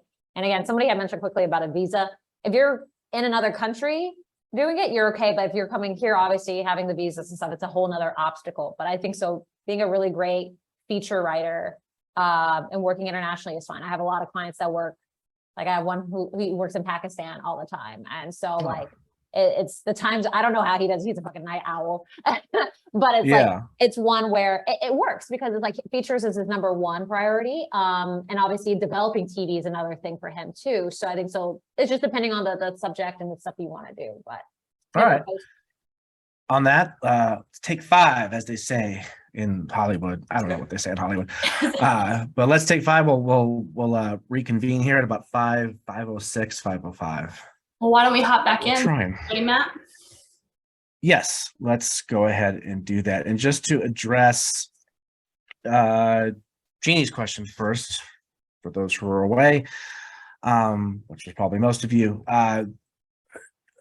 not to leave it open-ended or to ask the leading question, but you guys just want log lines, right? You're not looking like you don't need to submit. Are we back on? Is this a back on question? We are back on now. Yes. No more breaks that are not breaks. No, log lines only, right? In terms of like when somebody wants to send us something? Correct. in terms of the query and stuff. You don't need attachments and Do additional you even get materials. queries, Haley? Do you even accept queries? I'm not allowed to accept any, so I always feel bad, and everyone who's on Yeah. here, if you email me a query, I will have to delete it. I've How do you sometimes have find new writers, Haley? damn, Zell. I'm just curious. I'm not the Okay. queers are the only way. I'm just curious. What your Um, method? I know what my methodology is. I'm curious what your methodology is. Yeah, I mean, I feel like a lot of referrals. So obviously from a lot of managers, I feel like that comes in, a lot of my colleagues, because we all know different people, but I feel like the film festival circuit. So I go to I look up at a lot of film festivals, the ones I can't attend, and seeing which movies. And then sometimes I end up just doing deep dives on like Studio System or IMDb. Like there's a movie or a show that I watched and I'm like, oh, I'll see the different types of directors that are on it. And then it's like, oh, who are the producers? And I literally just kind of click. It's like a Wikipedia thing and just find myself in a hole and then come up to a movie that I'm like, oh, this sounds cool. And then I'll watch it. And if like, I like it and I don't see that they have reps, I've reached out before for that. But I think the majority of the time, how I end up finding my clients is through like for referrals from either managers or like close friends. For like, hey, this is writer who is looking for reps. Do you want to read them? Are you ever on the Blacklist website or anything like that?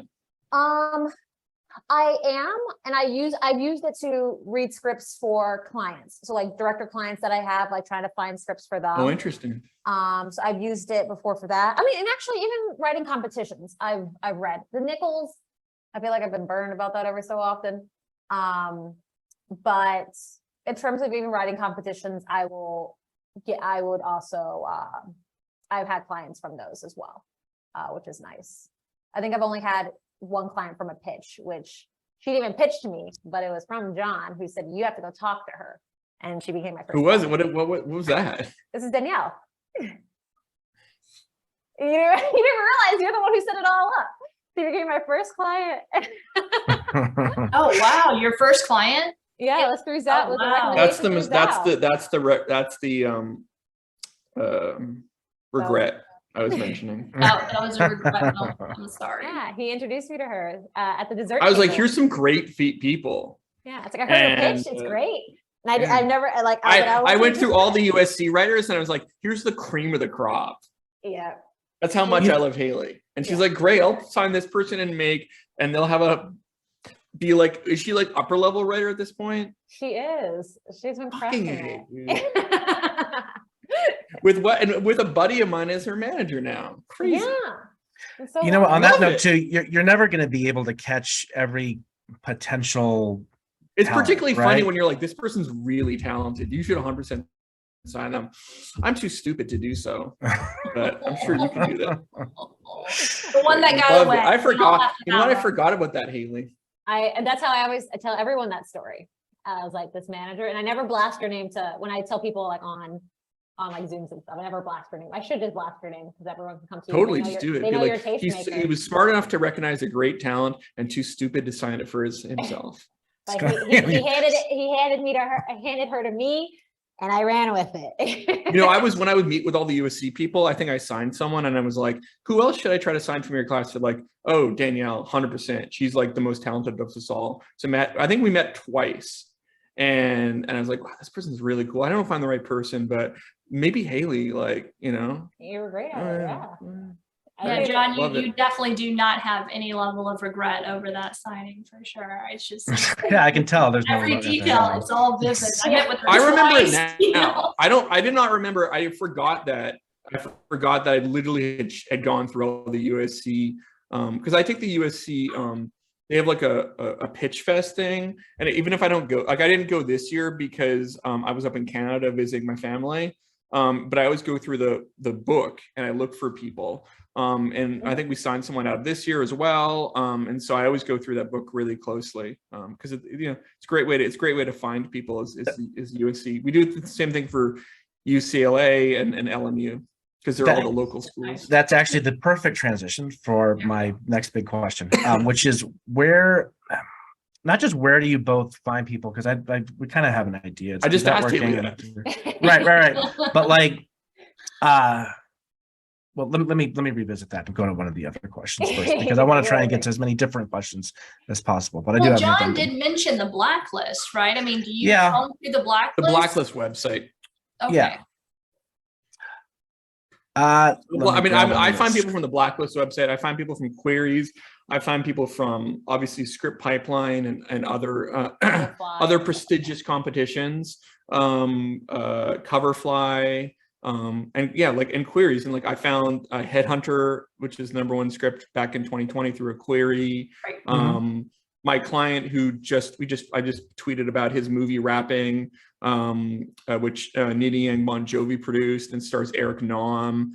He was a client I found through a query. So yeah, but I mean, I get like so many at this point. I probably get 50 of them a day or something. Like 50 queries? Yes, 50 different queries a day. Yeah. Wow. So I get close to like, I don't know what the fucking number is, a month, a lot. So almost like 2,000 or something. I forget, but 2,000 yeah, queries a month. probably, yeah. Well, And if you it's 50, it's 50 a day. That's like what, 500 every 10 days. I guess more like 1,500 or something. Yeah. Well, John, is that unusual for a manager to have an open query inbox? Like, I mean, generally it seems as though like, you know, managers and agents get their clients or potential clients filtered to them through either an organization or like another person or a referral or whatnot, like a contest or competition. But I mean, is it unusual for you? It's hard for me to say because I never,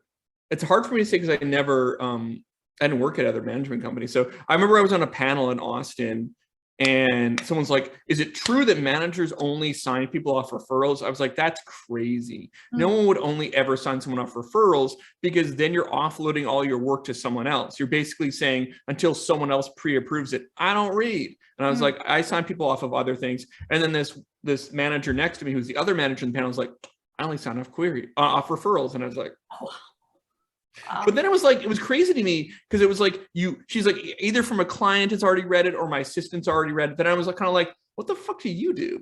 Right? Like, it's like she waits for someone to pre-approve people. And that to me was a little weird. I mean, she seemed cool, but like, that's a little weird to me that like you wait for someone else to like something. So someone else has to like something before you like it, you know? Yeah, that was a little, just for her as a manager, because I think we're a little closer to the ground. I'm curious. I mean, Haley, when other managers bring you clients, and I guess when you sign them and you ask how they met, what is the more common ways that other managers find clients from? I mean, I think so. You're the only one who I've ever talked to that's found it through query. But again, like there is success out of it. I think so. Like, I think so. I think so. The others that I find are through competitions, not necessarily the person who's won the competition, just like, hey, they applied to these 5 or 6, and they maybe made the top 20 and their script was on the top 20 of some of these as well. Some through their like mutual friends are like, hey, I met this person at a party through a friend of a friend of a friend. We chatted, I read their script and I loved it. And then sometimes it's like maybe through like a mutual friend where they signed it from someone else. So like it tends to be a lot of that. In terms of the referral, I haven't heard that as often. I feel like that it is weird because as managers, it's like you're usually there like really early on. And yes, sometimes us as agents, we will do that too. Like I had that with one client, signed him very early on and he's doing well, but most of the time it's not, you as a manager is like, that's, you put in a lot of that work and get that person kind of like pulsed and ready. And then you bring it to us and we're like, great, let's go all do this together. So it is weird if a manager is like, I only do it based off referrals. And it's just like, yeah, what do you bring to the table at that point? You're just waiting. I mean, like Kobe Ajimon, I don't know if you've worked with him. He was through, remembering he was through a query. It's interesting, like Roxanne Paraditas, who's another client with ABA, she was through one of my clients I was already working with, was like, hey, I did a lab with her, I really liked her. My client Studi Malhotra, another APA client, she was on the blacklist website. She had got her pilot script had gotten at 8, and that led to me seeing it on the weekly recommended scripts, which led to me reading it, which led to me loving it and wanting to meet with her. So, you know, it's interesting, the kind of various different methodologies. I do know there are other managers out there who read queries, because I remember hearing about like the headhunter writer had met with other people off of her query or the query. So like, I think like there's I would probably, I have no idea on the percentages, but there's definitely some people at some more prominent companies, and probably you're probably luckier going to the newer companies or the less prominent companies if you're querying. Like, I don't know that Anonymous Content or Management 360 or 3Arts are reading queries necessarily. I could venture a guess on a percentage, and it's probably under 20%, I would say. Yeah, so for example, my friend James Robbins Early, he just started his own management company. It was announced this month. Like, whenever they get their emails up and running, because I actually think it's not ready yet when I talked to him today, that'd be a place to query, because they're brand new and they've got brand new managers, you know. I think Aaliyah, who's over there, she's brand new. So like, that's a person to hit up, because she probably is reading her queries at this point. Maybe not, but you have a better chance of getting her to read your query than you do to get a Guyman Cassidy, who's a massive manager over at 360 to read your query. So, and I would also basically recommend that most like really hot, like, don't go to Guillermo del Toro's agent. He's not going to read your query, you know.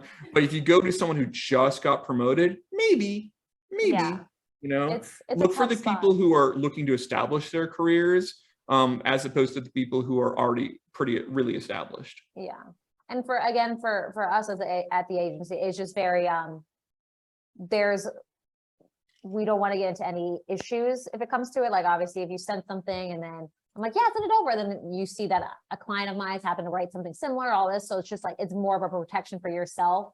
And so none of that stuff ever comes back. But again, it sucks because, like, for us not to accept them, because I think so that it's such a gatekeeping way for people who don't have access to this business. But at the same time, it is also for your protection. I think so, as much as people are like, oh no, you're just I was like, it is, because there are people out there who will take people's ideas. It's not super common. Like, I have not experienced that fully, but it is stuff that I've heard stories where people will do that. So I think so it is like, just know and do your research on the people you're also sending queries to. Don't just send in like, hello, because you can tell you when you just mass send it to folks. Yeah, we can definitely send. The other thing I would say that also comes is, and this is like a slight pivot off of what Haley's talking about in terms of be aware. What I've seen a lot is producers who are nobodies attaching themselves to projects, and then it's a real fucking pain in the ass down. So I'll give you an example. I'll be vague, but there was a project that a client has that we were getting all excited to take out. And then they're like, oh yeah, there's a producer attached to it. And we're like, what? Yes. And it turned out it was a buddy of his, and he had like a 1.5 year long option on it. And we're like, okay, well, we can't do anything with this until that option expires, you know, because we don't want to, because they control the script, and anything we do that makes it good only plays into their hands. So, or another thing I've seen, and I'm not a lawyer, so I don't want to get into the legal thing, but like, you have a producer, the producer gives you some notes, you enact those notes on the script, and then maybe the producer never does any more work on it or whatever. And then years later, the script sells and the producer's like, I gave notes on that. And there's a whole legal chain of title thing. And it's less about actually what can be proven in a court of law, and more about the fact that people, if someone says, hey, I have a legal claim, or they even make some kind of like lawsuit, like early rumblings, business affairs is like, what the fuck? Let's get the fuck out of this. Even if there's not much there. And so what you'll see more often than not is like, if you're going to start working with a producer or a director or something like that, ideally you get what's called an attachment agreement that will protect you. You'll say you were attached to the project for a year as a producer, 1.5 years. At the end of that, all the rights revert back to me. This is something that you should get a lawyer to draw up for you. You should not just download a form off the internet. But like, because at that point you're protecting yourself and saying, any work I do, it comes back to me at the end of this period. And if you don't get something drawn up, that's more of an issue than getting something drawn up. There being no paperwork is a bad thing, not a good thing. And so you want to be careful.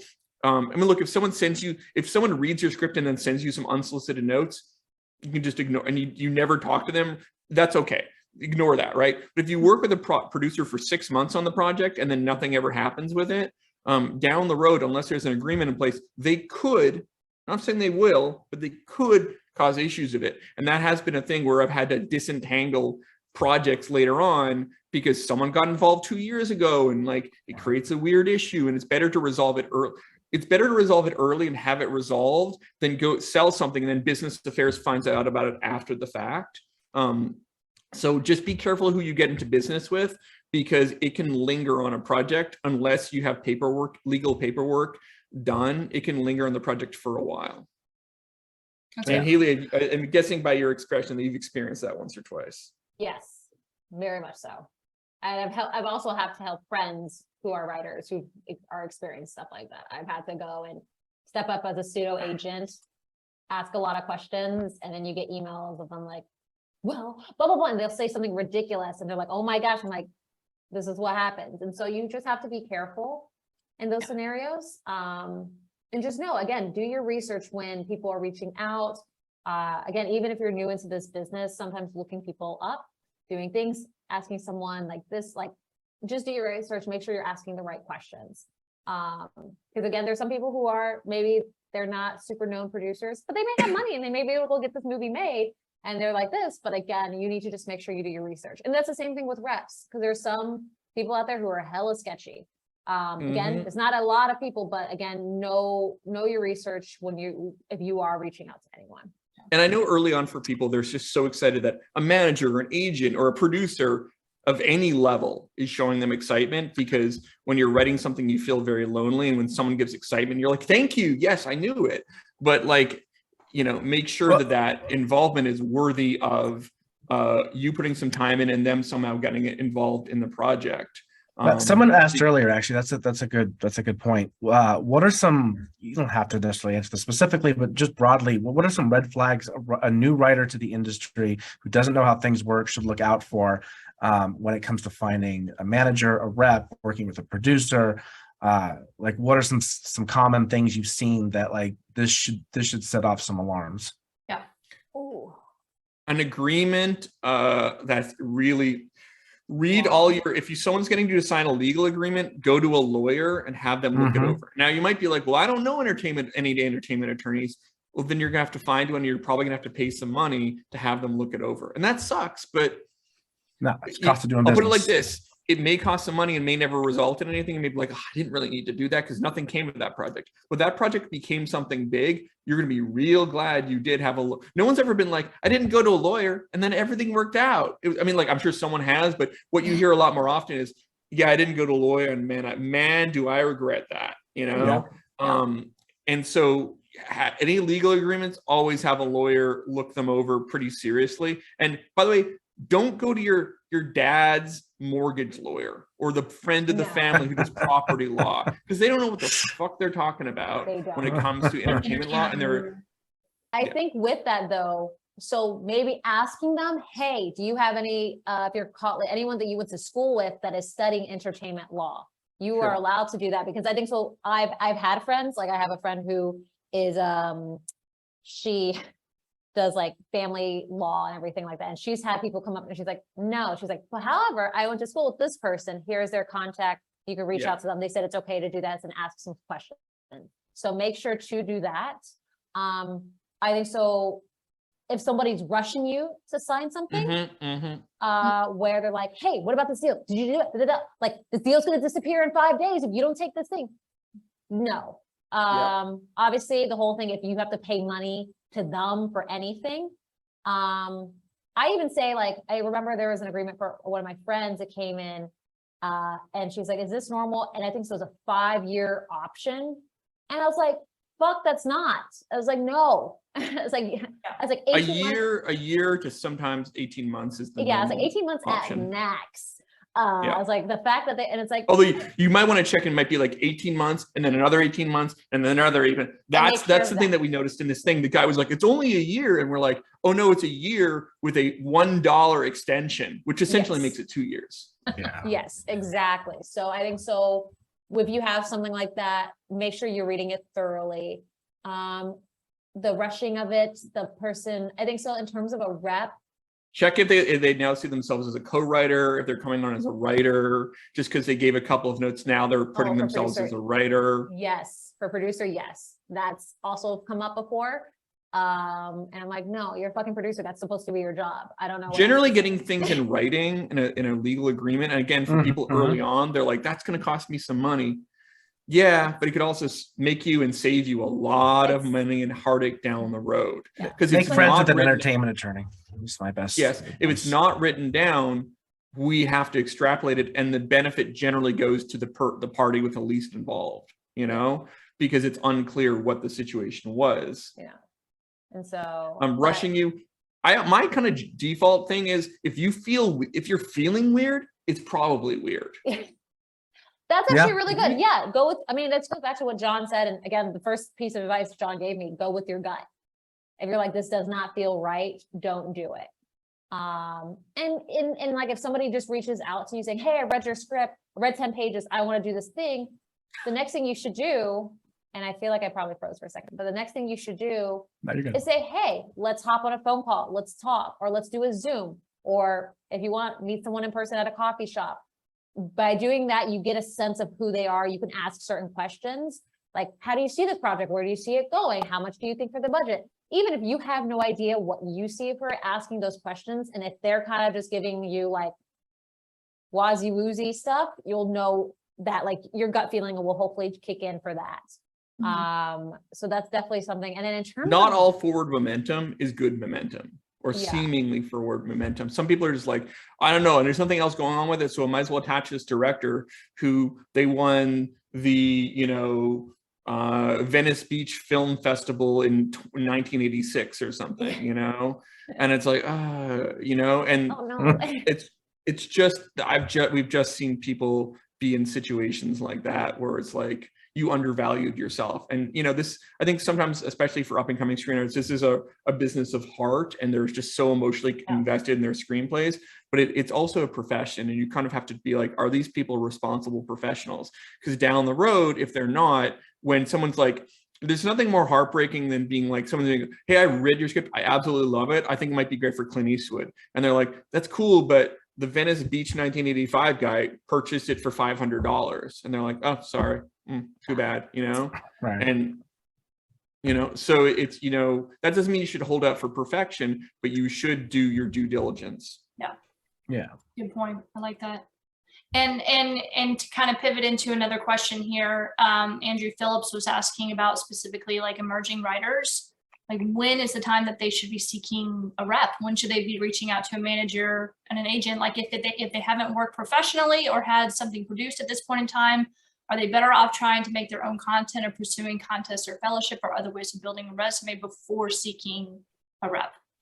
Well, John, when do you feel like someone's ready to be rep? Yeah. When you've got one great script, if you're not a director, if you're a director, okay, if you're purely a writer, when you've got one great script that you're like, this is the one, this is amazing, not just your first script, you're like, this is the one, and I've polished it, and I've given to as many people as I can, and I really feel like this is as good as it possibly is, then I would go out. I don't think you don't have to win a contest, you don't have to win a fellowship. I really don't care if you went and made a proof of concept for your TV show or whatever. There are other managers out there who might want 2 scripts. I'm a 1 script man, but there are people out there who might like, well, what else have you written? And then you might want to have like a second script that you feel really good about it. If you want to be a writer director, then you need a great short film, ideally something in the same tone as your feature that you would like to direct. But if you are not I don't personally believe in you needing to go and make your material unless you want to be a writer director, because making a feature film or whatever is really expensive. I mean, even a good short film could cost you tens of thousands of dollars and months of your time. And just to make something, I mean, if you're doing it just for shits and giggles and you're aware of that, then that's fine. But for me, it's like, if you're looking at it as a financial investment, I think it's a little trickier because it just costs so much money to do it properly, to do it actually properly. So that's kind of my thing, is when you've got that one key thing, and not just the first thing, but you can really honestly say, this is the best foot forward that I would want to operate with. And you have to be very honest with yourself, because it may be the one time that people read your script. And you don't want to be like Kaylee was talking about, like, here you go, it's the first draft, and I'll get you a second draft. Nobody's reading your second draft. You have to be, you have one shot, to be great, as Eminem says. Yeah, for your first impression. I mean, for myself, I think what I like, especially nowadays with clients, I think so early on, I would like the one script. But I think so I always love to at least have 2. So you have that one script, you're like, great, let's take this out, let's roll with it. And even if the second one is a pilot or is maybe another feature that even still needs work, but like knowing that it's closer to the finish line, so we have that next thing ready, I think I prefer the most when it comes to for a writer. Again, I don't think you need to come in saying I have 7 scripts written, because one, we're gonna have to go through all of it. Not all of them are gonna be sellable. That's just the honest truth. Not all of them are gonna be sellable, and you have to make sure the ego is not there. If I don't talk about a script for a while, don't act like it doesn't exist, because it probably does it to me. That's not a focus for me. For a director, I will say the same thing. Short film that's in the same tone. Like, I don't like to get a horror one, and again, someone's like, I want to do a comedy, and you're like, well, this short film doesn't respond to that. It's like, then you're gonna have to go make a comedy short, so we get a sense of what your comedy is like as a director. And again, feature films, like I've signed clients who've done their first feature that's probably not even played at festivals. They're $100,000 or something like that. If you're able to make a really great character contained story and it's good, I'm all for it. I'm all for it. But again, I think so the quality is there, even if it's like a 3-minute short versus a okay 30-minute short. I'd rather take a really, really great 3-minute short than an okay 30 minutes. Yeah, 100%. No, I don't, this is subjective, but I don't think anybody should be making 30-minute short films. That's my perspective. Because at that Or point, like why not just concepts for TV shows? Like, I am like, No, and also like, I don't think people, yeah. I don't think people need pitch decks. I don't think they need Bibles. I don't, we slightly diverged from that. That's okay. Well, That's a separate Zoom. But I was totally. We're talking about the things that people need. Yeah, I think you need a script. If it's a script, I don't need a poster. I just need the script. That's what I need. And if when my wife takes out a TV show, she will probably put together a pitch deck for it. By the way, purely because she has to do it over Zoom, and she wants people to be able to look at something while they're kind of hearing her talk about it. So that's the thing that people do. It's not really something that a writer who has no representation and no credits is really going to need to do. And for features, no. Now, look, if you're a writer director with your short film and your feature, and then a lookbook is what they call it, and that's to help us through that. But the reality is, if you got a great short and you got a great script, what I will do is probably either work on it with you yourself or put you together with some great producers. And then the producers will be like, okay, cool, let's work on the lookbook with you. The script is the most important thing. And the whole, I just feel like there's a lot of people talking lately about pitch decks and designing pitch decks and things like that. And if it's fun, cool. But like, people are always like, hey, like, here's my pilot script. I'm like, cool. They're like, do you want the pitch deck? And do you want the whole series overview? I'm like, not really. I just want to read your pilot first. And if I really like your pilot, maybe I'll check that out. But it's going to come really down for me down to the pilot. Because the reality is, we're going to work, those other things are going to get worked on with a producer who is going to want to do that stuff. Just because we're talking about the material that we're looking for me, it's like one great script, whether it's a pilot or a feature. But Haley is, I think, a little bit more representative of a larger industry where they want another piece of material. I do like to say I like to have one great script and then have a whole bunch of different ideas that what's next. So when we can sit down with Haley, she's like, great, I loved your pilot, or I loved your feature rather. What's next? We're like, well, the next one that our writer is thinking of working on, I mean, the writer would say this, is this. It's a really cool this, and it fits with the thing they wrote. It's not, and they're like, again, like Haley keeps saying, if they wrote a horror script, they're not like, well, I want to do a Three Stooges kind of comedy. It's like, no, here's a really smart supernatural horror concept that feels like, if you liked this, you'll like that. And so we'll sometimes say, hey, here's this, and then here's the next one in the chamber that's already being written or worked on. So that gives you an idea of where they're going as clients. Here's a quick one. Haley, is anybody reading spec TV scripts? And should anybody be writing them, for that matter? Outside of it being an exercise, which I think is good, by the way. Like, it's use spec TV. I think so. Yeah, it's good exercise, and only for writer, like, TV programs. That's the only time they ever really ask for it. For me, I don't read it. It doesn't do anything for me. It also requires it requires the people who've seen the TV show, which is a big if. And then secondly, it can go out of fashion incredibly fast, because by the time the next season rolls around, they might have done some of the stuff in it. So, but I've never had anyone ask to read one. In fact, if anything, it creates legal issues sometimes.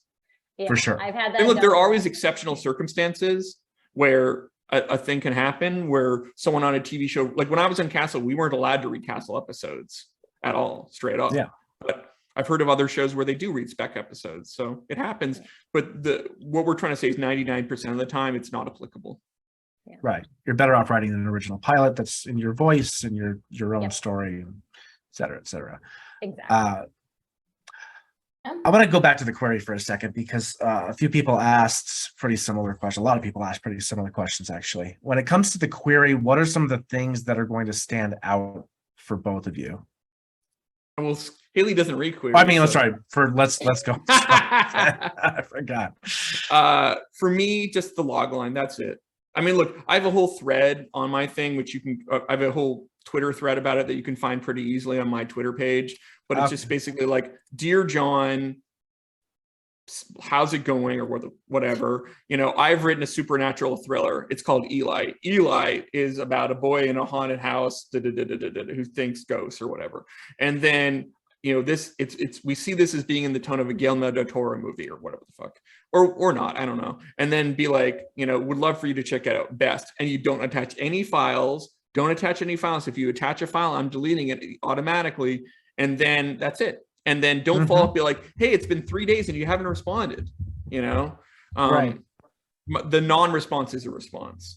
John, how do you feel if people with their bios in it as well? Because obviously I don't accept them, but I still see them. They still come in, and it's I do like a quick, like, I'm a former Navy SEALs, you know, blah blah blah blah blah. Now it's interesting, but if the log line isn't good, it doesn't matter to me what your bio is. But if you're like, you know, here's this legal thriller, I'm a former district attorney, okay, that takes, if it's a 7.5 log line and used to be a district attorney, that elevates it to me to like an 8 or an 8.5 because you are speaking hopefully from some kind of authority. I was going to say the bio definitely can help if that person has a personal connection to the subject matter. Yeah.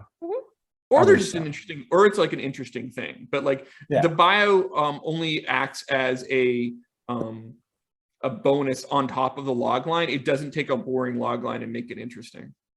Yeah. Oh, that's when I call up Haley point. and I'm That's like, hey, there's this great new script. It's boring, but boring. But the person who wrote it used to be a Secret Service agent or some shit. She's not gonna be like, well, that sounds incredibly boring, but I do like Secret Service agents, you know? Right. You never know. No, kidding. No. I like that. Ruth, did you have another? Yeah, go ahead. Yeah, I actually had, this is kind of a general question and I wanted to address it to Haley on this, but Haley, whenever you get a fresh, brand new client, you know, what do you expect from them in that first year? I mean, I think so. It depends on the strategy that we have set forth. And I think so it depends on like what materials have been brought to me as well. But typically for the first year, I think what I really look and hope we achieve is you've been able to develop a handful of really, really great relationships around town. And again, it doesn't have to be with every single person around town, but like you've met a slew of producers, you've met a couple buyers, you've been able to talk about other projects you have, because obviously I think so they're the best people to pitch some of these projects you may be working on and seeing what people are responding to versus not as well. And I think, so by the end of that first year, I always hope that, and again, each client is different. And more in terms of just talking about a writer specifically, it's like, okay, by the end of the first year, hopefully, you've had a handful of good relationships that you've built. Hopefully by that point, you're working on a new project, whether it's a pilot, whether it's a new feature. So we have something new to be able to take out to these folks to continue for you to maintain your relationships. And obviously best case scenario is you're already working on a couple assignments, whether it's you have something in development that you're working on with a producer, you have a paid assignment, maybe even if it's a small, if you are a brand new writer, you have like a tiny, like small rewrite thing or something like that here. I think so that's really beneficial.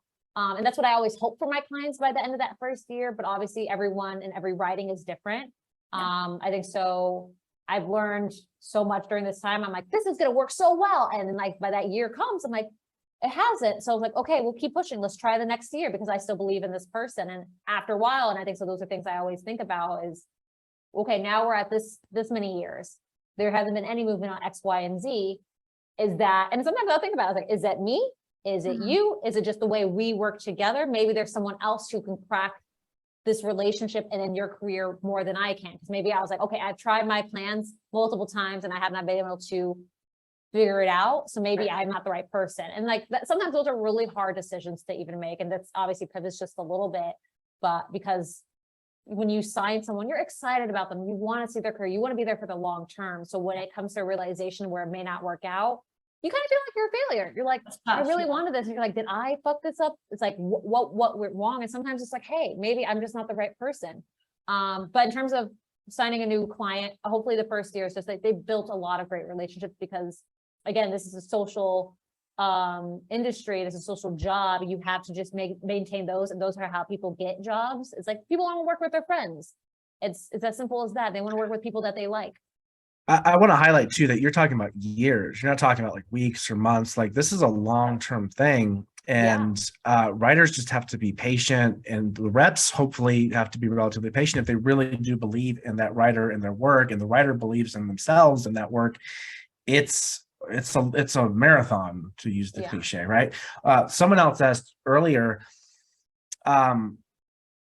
you know, how long, well, I already know the answer to this question. They asked, how long does it take typically to finally get some traction? It's like, well, it varies wildly, right? It could happen a month from after the signing. It could happen a year after the signing. So yeah.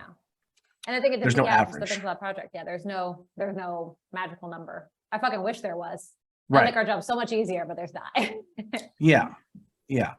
Someone else did ask the question. It's kind of related to that. Do you think it's wise, or I guess it's really up to the writer, if they keep their full-time job while they're reps, while they're writing still, that's probably a good decision. I don't want to put words in your mouth. 100%. People make terrible decisions out of desperation. Mm-hmm. Yeah. I mean, people writing to the market more often than not is out of desperation. And if you can write, if you have a day job, and we love it when people keep their day jobs, you know, before they launch their careers, you know, because I've seen really bad situations where clients have, I don't know, I've quit my day job, you know, like immediately because they got a manager or something. Right.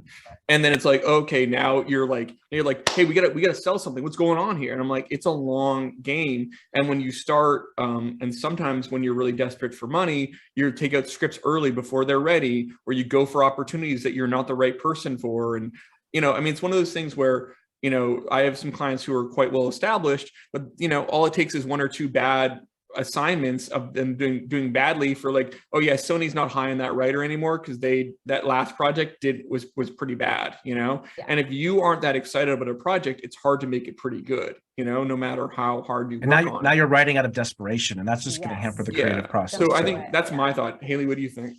Oh, please don't quit your day job. It's like obviously there's certain ones where if that takes up so much of your time, finding a part-time job and being able to write on the side, because it is an investment. Mm-hmm. It's like, again, some people will hit it so much faster, and some it'll still take a year. It'll take this. So my biggest fear is when people start feeling like they're running out, when they're desperate for money, it puts people in a panic. And like, yes, it's always putting you in a panic, but it puts even more panic in us because we're like, we want to help. How do we help? And like, you're trying to get them a job and you're coming off desperate into reps to be like, I mean, to other executives to be like, just hire them for this thing. Do you have a quick polish? Do you have something just to give them money in their pocket?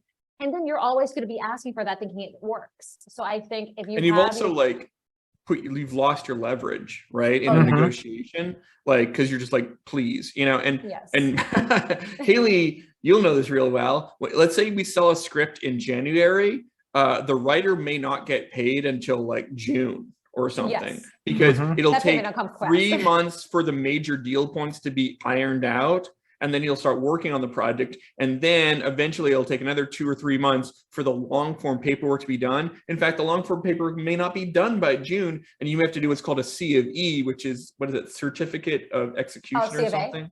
Oh yeah, they do execution or C of A. Something like that. Anyways, point is you sign it basically saying, hey, like we're all good. We'll figure out the minor points, and then we can get you paid the commencement money, you know? And that's for something that's sold in January. So it could take you 4 to 5 to 6 months to get your first paycheck for the thing. So even take a year, if you're like, if it's January and you're like, I desperately need money, it's like, okay, this is, you know, crap.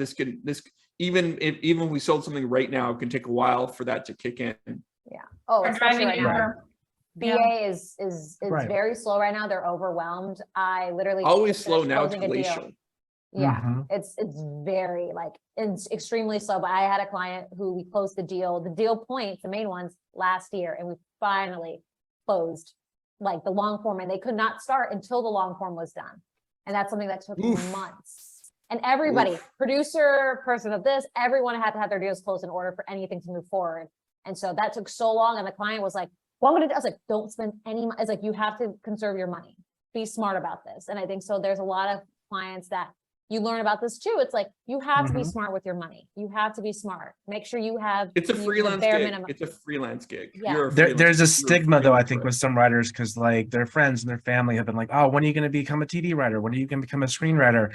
And it's like, you want to get rid of the part-time job or the day gig because you think that you're failing if you don't, and you're not, Exactly. keep You're it. not.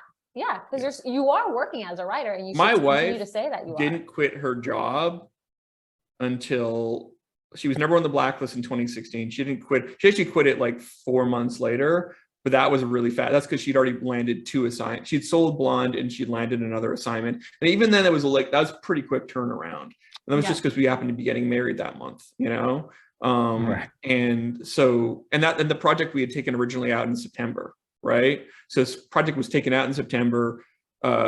We never on the blacklist in December. I think the sales started happening in December and January or something. And then even then she kept working her assistant job, by the way. She was working as an assistant on Fresh Off the Boat to a writer named Courtney Kang. And so it was funny, it's like, she's just this little assistant, she's 26, and they're like, you're number 1 on the blacklist, and everyone's like, yay. They're like, okay, so now, let's go get some coffee, Right. So, and like and that was also something where the script actually sold, and she actually got an assignment pretty quickly from it, and there are a lot of people who, they might have, sold a script, but if you sell a script, even if it's WGA minimum, you're looking at like, what is that, like 100 grand, 150, I forget what Depending the on the budget level too, and depending on which. Yeah, it depends on the budget level, but it's let's say it's like 80 grand or something like that, or 100 grand, which you're like, holy crap, that's a lot of money. But it's going to take 6 months to come, and then it's going to be like, let's say it's 100 grand, then it's like 50 grand for commencement, and then 50 grand for delivery, and then of that 50 grand, where it gets real fun. So 50 grand, and then you're taxed on that 50 grand. Okay, so let's say like you lose 20 grand of taxes, and then let's say you have a lawyer, an agent, and a manager. Well, you take out 25% of that, which is 12.5. So 50 goes down to 30, goes down to 12.5, so that's like, what is that? What's 30, like 18 grand? About at that 18.5. Yeah, 18. I'm married to a writer, so I hear it all day long. So it's like, of that, you didn't even make 20 grand of that original. So 100 There's a hard grand, truth for you guys. yeah, maybe it's not even 20, maybe 20 is a little above where the taxes would be, I forget. But yeah, 100 grand, you're gonna, if you sell something, if you get paid 100 grand, you'll be lucky to walk away with 50 grand of that, pure, By the end of it. post taxes, post commissions. It's, Yeah. and that's So why keep that day work job. hard. Keep the job. Keep it. Obviously, if you're able to shift it to do more part-time or something like that, so you're able to keep writing, I think that's great. But yeah, it's tough living. Mm-hmm. It's not glamorous until you make $1 million. There you go. Even then, look how much you can take up, but then the rest know, of it exactly. it's still a lot. So If you So, think about it, it's too depressing. Just don't calculate. Yeah, don't think about that part. right, but that is the first step. That's the first snowball to go, pick up speed. So you got to start somewhere. We got a question from Sean Collins Smith, who was on a previous town hall. It's a very wry question. I'm not going to ask it, but the purpose behind the question. Quit messing around, Sean. The purpose behind the question is Sean should quit his job and move to a coastal Maine town because he hasn't seen heat yet. I'm just saying it. I'm saying it. Leave the industry. he hasn't seen What Goodfellas. would What would or they Casino say That's on fine. that fancy NBC show if they found out you hadn't seen heat? either. Wait, John, can you see the question that he asked? I can, yes. Oh, I'm like, wow, why did you guess that he would have said a coastal Maine town? Anyway, but I do like this question for a couple of reasons. I talked to, not a lot, but I mean, I talked to a lot of writers, but of the small fraction of those writers who want to be TV writers, I asked them, like, do you watch a lot of TV? And they're like, not really. And I'm like, well, please tell them as industry people, because they won't listen to me. As industry people, if you want to be a TV writer, you have to watch a lot of TV and you have to be familiar with the landscape. Yeah, Correct. it's research. It's research. At least I the think. genre you're right. This is a setup. This is like a rhetorical question that Matt has set up for us. It is a rhetorical question because the answer is yes, of course. But I want That's them a to hear it squish. from That's an easy The one. best look, how people always ask, how do I become a better writer? Become a better writer by writing more, by reading more, and by watching more. watching more. Correct. The end. Yep. Exactly. Sean Colin Smith hasn't seen Goodfellas because he's not writing crime drama, so I guess that's okay. What I was going to say before with him, he's actually a great example. He talked about it on the previous town hall. He kept his job once he got signed with 3 Arts. He kept his job until something happened, and then something happened, and that's kind of the progression you have to sort of go in, even though you might not want it, or it might not be that ideal. So Yeah. all right, we got about 10 minutes left. Ruth, was there any questions I missed that were? I did. So there's a lot of questions kind of filtered in here about adaptation, like adapting your work, essentially, like a pre-existing IP, pre-existing novel, short story, that kind of thing. I mean, writers are writers. They often will write in different mediums. And so I've seen several questions of writers asking about that. Like, how do you guys feel about clients who write across multiple mediums? I mean, do you encourage writers to come in trying to adapt their own work or their novel, or does it just depend on the IP that existed prior, what kind of run it had, if it's worthy of an adaptation? Like what are your thoughts surrounding an adaptation, since it does seem to be have a popular corner, I guess, in the Hollywood circles of if it is a pre-existing IP, it can carry some weight to it. Well, it's only pre-existing IP if it needs, Infinite was based on pre-existing IP. Okay. But and this is no disrespect to Eric Minecraft, who wrote the book, but that book was self-published, and they didn't make a $150 million movie because it was an incredibly well-known book. It was it was a great book with a great concept that had been, if you read it, you really enjoyed it and you liked it, but it was not a bestseller or anything like that. So if you wrote Where the Crawdads Sang, or you wrote another best-selling book, well, that's something where people, Hollywood loves pre-approval. That's why they like The Blacklist. That's why they love Oscars. That's why they love, you wish to write a hit movie. They're like, well, this person has been previously approved, or a remake. This concept has been previously approved. So it was a best-selling book. Well, that must mean it must make for a great movie because a bunch of people out there like it, And so but if your book has just been published, and self-published, or it didn't even get much of a reaction. I mean, look, so then it comes down more to concept, but that's kind of my thinking. Haley, what do you think? Yeah, I mean, I think so. Writing a short stories, I think is fine, because again, the idea of John mentioned just you continue to keep writing and keep honing in your craft, because I think so there are ways sometimes maybe you write an amazing short story that you're, and again, it might not be something that John and I will be like, okay, we're gonna go take the short story out. Sometimes, yes, I think so. Sometimes if it's that amazing, we can. I think so with the book, sometimes it can be tough. I think so. It's one, if you're like, hey, I wrote this book, you're like, great, and it's self-published. It's a part of me is just okay, well, hold on to it, but let's continue to build your credits. So then when that time comes, when you introduce it, it's by the way, I self-published this book, and at that point you had 1 or 2 or 3 or something credits under your belt. I think the people will then pay attention to it versus initially they're just okay, you're just a person trying to do it all, and they don't even know if you're good yet. So I think so if it's a great concept for the book, if the concept of the book makes for a great movie, then great. But the fact that it was previously a book has no bearing. Yeah.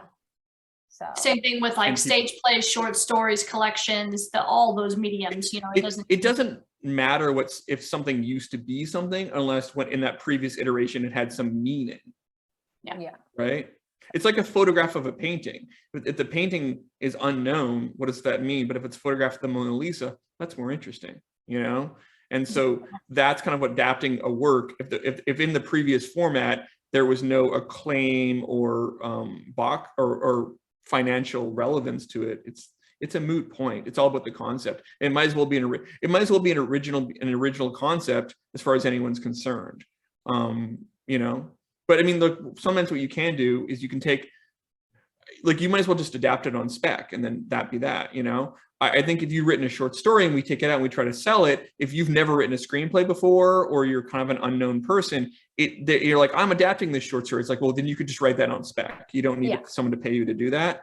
But if you're a well-known writer, if you are, I don't know, like Scott Frank or like Simon Kinberg, and you're like, here's my short story, and also I want to adapt it, then that's a lot more interesting because heck, you're already someone well-known, you know? So you have that's to build that credit. the idea that hacking your way in by writing a novel, I saw some people talk about that sometimes, and I don't even remotely understand that. It's unless the thing is already a big deal, it doesn't matter. And becoming a big deal as a novelist is already, or a playwright or a short story writer, that's just as hard as being a screenwriter, probably maybe even harder. I don't know. I don't know those worlds super well. So it's like, you're like, man, trying to climb this massive mountain is hard. Maybe it's a hack to go climb that other mountain that's just as big. I don't really understand the math there. The writers we've had that have done that. I wouldn't necessarily call it hacking in the back door of the industry, although that's kind of like a side goal. They did it because they hit so many dead ends with their script, and they really still loved the story, and they thought, hey, maybe it'll work for publishing, and they went and wrote it as a book, and then they got a lit agent and got it published. I mean, like 30 Days a Night was originally a screenplay, and then he wrote it as a graphic novel. It became a hit graphic novel, and then they readapted into a screenplay. So it happens, but that's just because 30 Days a Night, the graphic novel, became a hit. So you know, it's kind of like, if the novel becomes a hit, great, you know. Although at that point it might be hard you might have some leverage to try and write the books, but like J.K. Rowling, I guess she was probably busy writing the rest of the Harry Potter books, but she wasn't writing the Harry Potter movies. That was Steve Kloves for the most part. But now she is writing them, I guess, you know, or like E.L. James didn't write the first 50 Shades of Grey movie, or, you know, anyways. Before we close shop here for the evening, that was a quick 2 hours, I told you. Quick for me anyway. What's kind of like an overall like tip that you could throw out? Not even like your top tip, but just a good solid tip to any writer who is just starting out and trying to see what they should start writing first. I would say write what you know. I think so. I always find it weird when somebody, again, there are different aspects to it, but like write something you're excited about. I find it weird when somebody writes a story about some specific culture that they have no idea what they're about or anything like that. They're like, I'm going to write about this thing. I'm like, but you're not even from that culture. You don't understand that culture. It doesn't make sense for you to write about that. I think so. If it's a connection to a book that you read, or again, a short story or something where you were trying to do an adaptation, it's different, but I think write what you know. I think another piece of advice I would say is just like, stay humble as a writer. I think so. Again, you get to create art. You get to hopefully create things that will see the day of light on screen, both small and big, but don't think you're better than people. I think so. I hate when after a while the egos start coming in and people are like, well, why are they hiring me? I'm this person. I'm like, okay, calm down. You're still a writer. Like, know where you're at. You're lucky to be in this spot. There's thousands of people who want to be in this position. Stay humble about it. And then my third piece of advice, be patient with scripts sometimes when reading. I saw a couple names on here that I've read their scripts and I've still yet to respond. And I'm sorry. I just remembered, I just saw your name pop up. And I swear to God, I will. And just say, be consistently checking in. And again, sometimes we're just overwhelmed. So our thoughts to be able to talk about a new script and give notes when we've just done it for 5 other scripts for our clients, sometimes it's hard to just switch those off. So just be patient with some people, especially if you want to see it. The more, if you ping to people too quickly and they're like, hey, I usually say, give me a beat. That can mean 1 month, that can mean 2 months. Right. Which unfortunately it sucks, but please be patient. Yeah. I like that. Read in 2 weeks, Haley. I don't know what your problem is. He does read very fast. I'm kidding.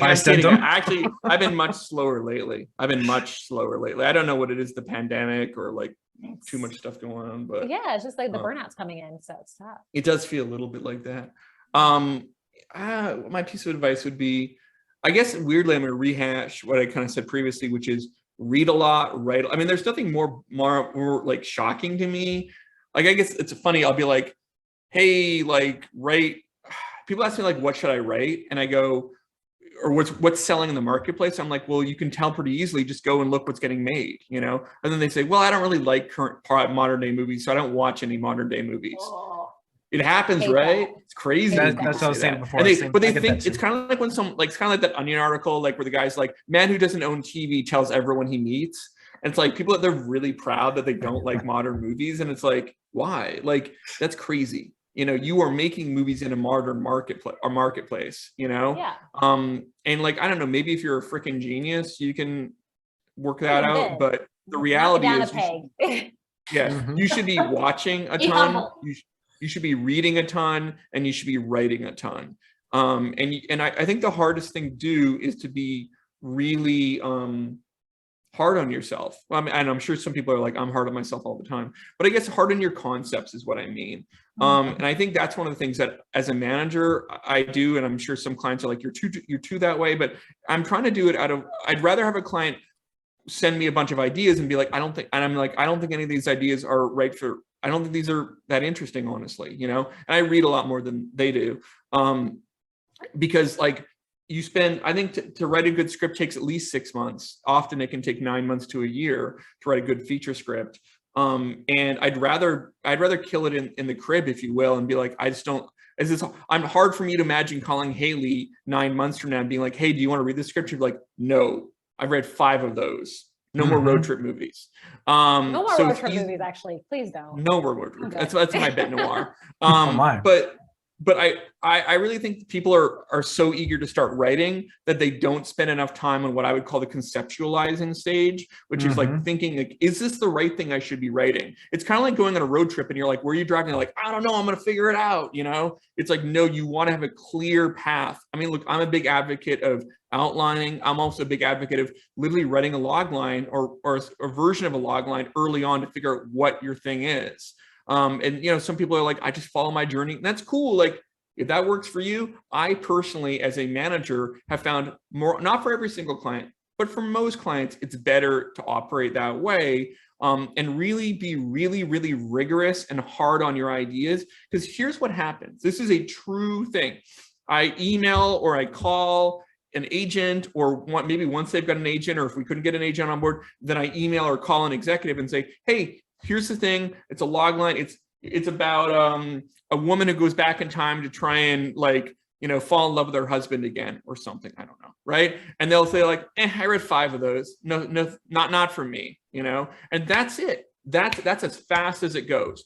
Or if somehow they read it just because I asked them to, then because people are like, well, whatever, they're going to read anyways. What does a log line matter? Okay, so they read it. Like maybe I was able to like kind of like, bully them into reading it because I'm like, you're missing out. So they read it and they go, this is great. And they go to the head of their company and they go, hey, boss, I just read a great script. Well, what's it about? Well, that's what this girl, and she goes back in time to like fall in love with her husband all over again. And they're like, sounds boring. I don't want to read it. People don't want to read. And so you have to like trick them into reading things. You have to make them feel like, hey, this is going to be great, you know? And because they're thinking, then the person in the company is thinking, well, I got to go and convince a studio to buy that, a VP to buy that, and then the VP is going to go to the president, right? And at no point does anyone at any level ever want to read anything. They don't want to read things. They want to read. They've already got 12 things to read. They don't want a 13th thing to read. They do not want to do that. They want to find an excuse not to read. And then they're thinking, even if I buy this, can I find a director who's going to want to do this? Can I find a movie star who's going to want to do this? Sorry, Haley, do you want to jump in? I was gonna say, it reminded me of, I literally now can't remember. There was a moment I was like, oh, that's what it reminds me of. Oh, something my dad always told me, especially when I decided I was becoming an agent, because he's like, oh, you're gonna do sales. I was like, I don't fucking sell. Like, I'm not a seller. And it's like, every person in this industry is a seller. You as a writer, you have sell yourself to us. We sell you to this person sells you to this. Like, everyone is always trying to sell something. So learn as much as you can.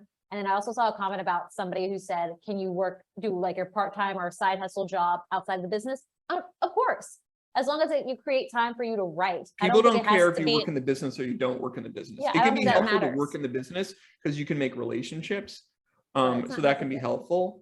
Yeah. Absolutely. But to go back to kind of like the whole kind of like really being rigorous on yourself is like, be rigorous on the concept. So a lot of people write, like the most common thing, I haven't gotten in a minute, thank God. Maybe it's because I put it out there in the world. but I was funny. I saw the former head of the NBC Writers Lab or the Fox Writers.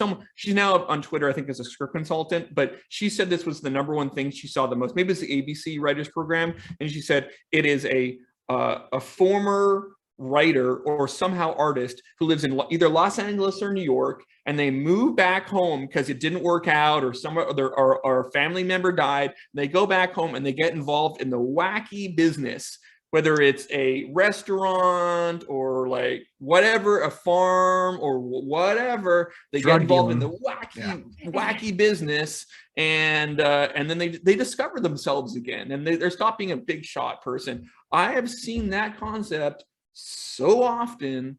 And so, that's just something that like, it's very familiar. And so really have to ask yourself, like, if I'm going to write this and put 6 months, 9 months, a year into this, and then down the road, try to get people to read it, is this really good enough? And I know people hate Save the Cat, but one of the things I talk about in Save the Cat is pitch your concept to as many people as possible and see how they react to it. And like, to go back to Infinite, I was at lunch at Vivian, which Haley knows is my favorite restaurant. I love Vivian. I went there today. They always bring me on my Ireland Palm before I even walk to the table. And so I'm at Vivian, and I'm sitting down with Rafi Crone, and Rafi's like, yeah, so like there's this book I want to bring to Ian Shore because I think he'd be great to adapt it. And he's like, it's called The Reincarnationist Papers. And he talked about it. And he's like, it's basically about people. What I gathered from it was it's about people who can reincarnate. I'm like, okay, cool. Like, I'm familiar with that concept. And I was also like, they never made a movie really about reincarnation other than Dead Again, to my knowledge. And then they were like, and they remember all their skill sets from the past life. So if you were a master archer in your previous lifetime, you'll be, I'm like, well, shit, I never seen that before.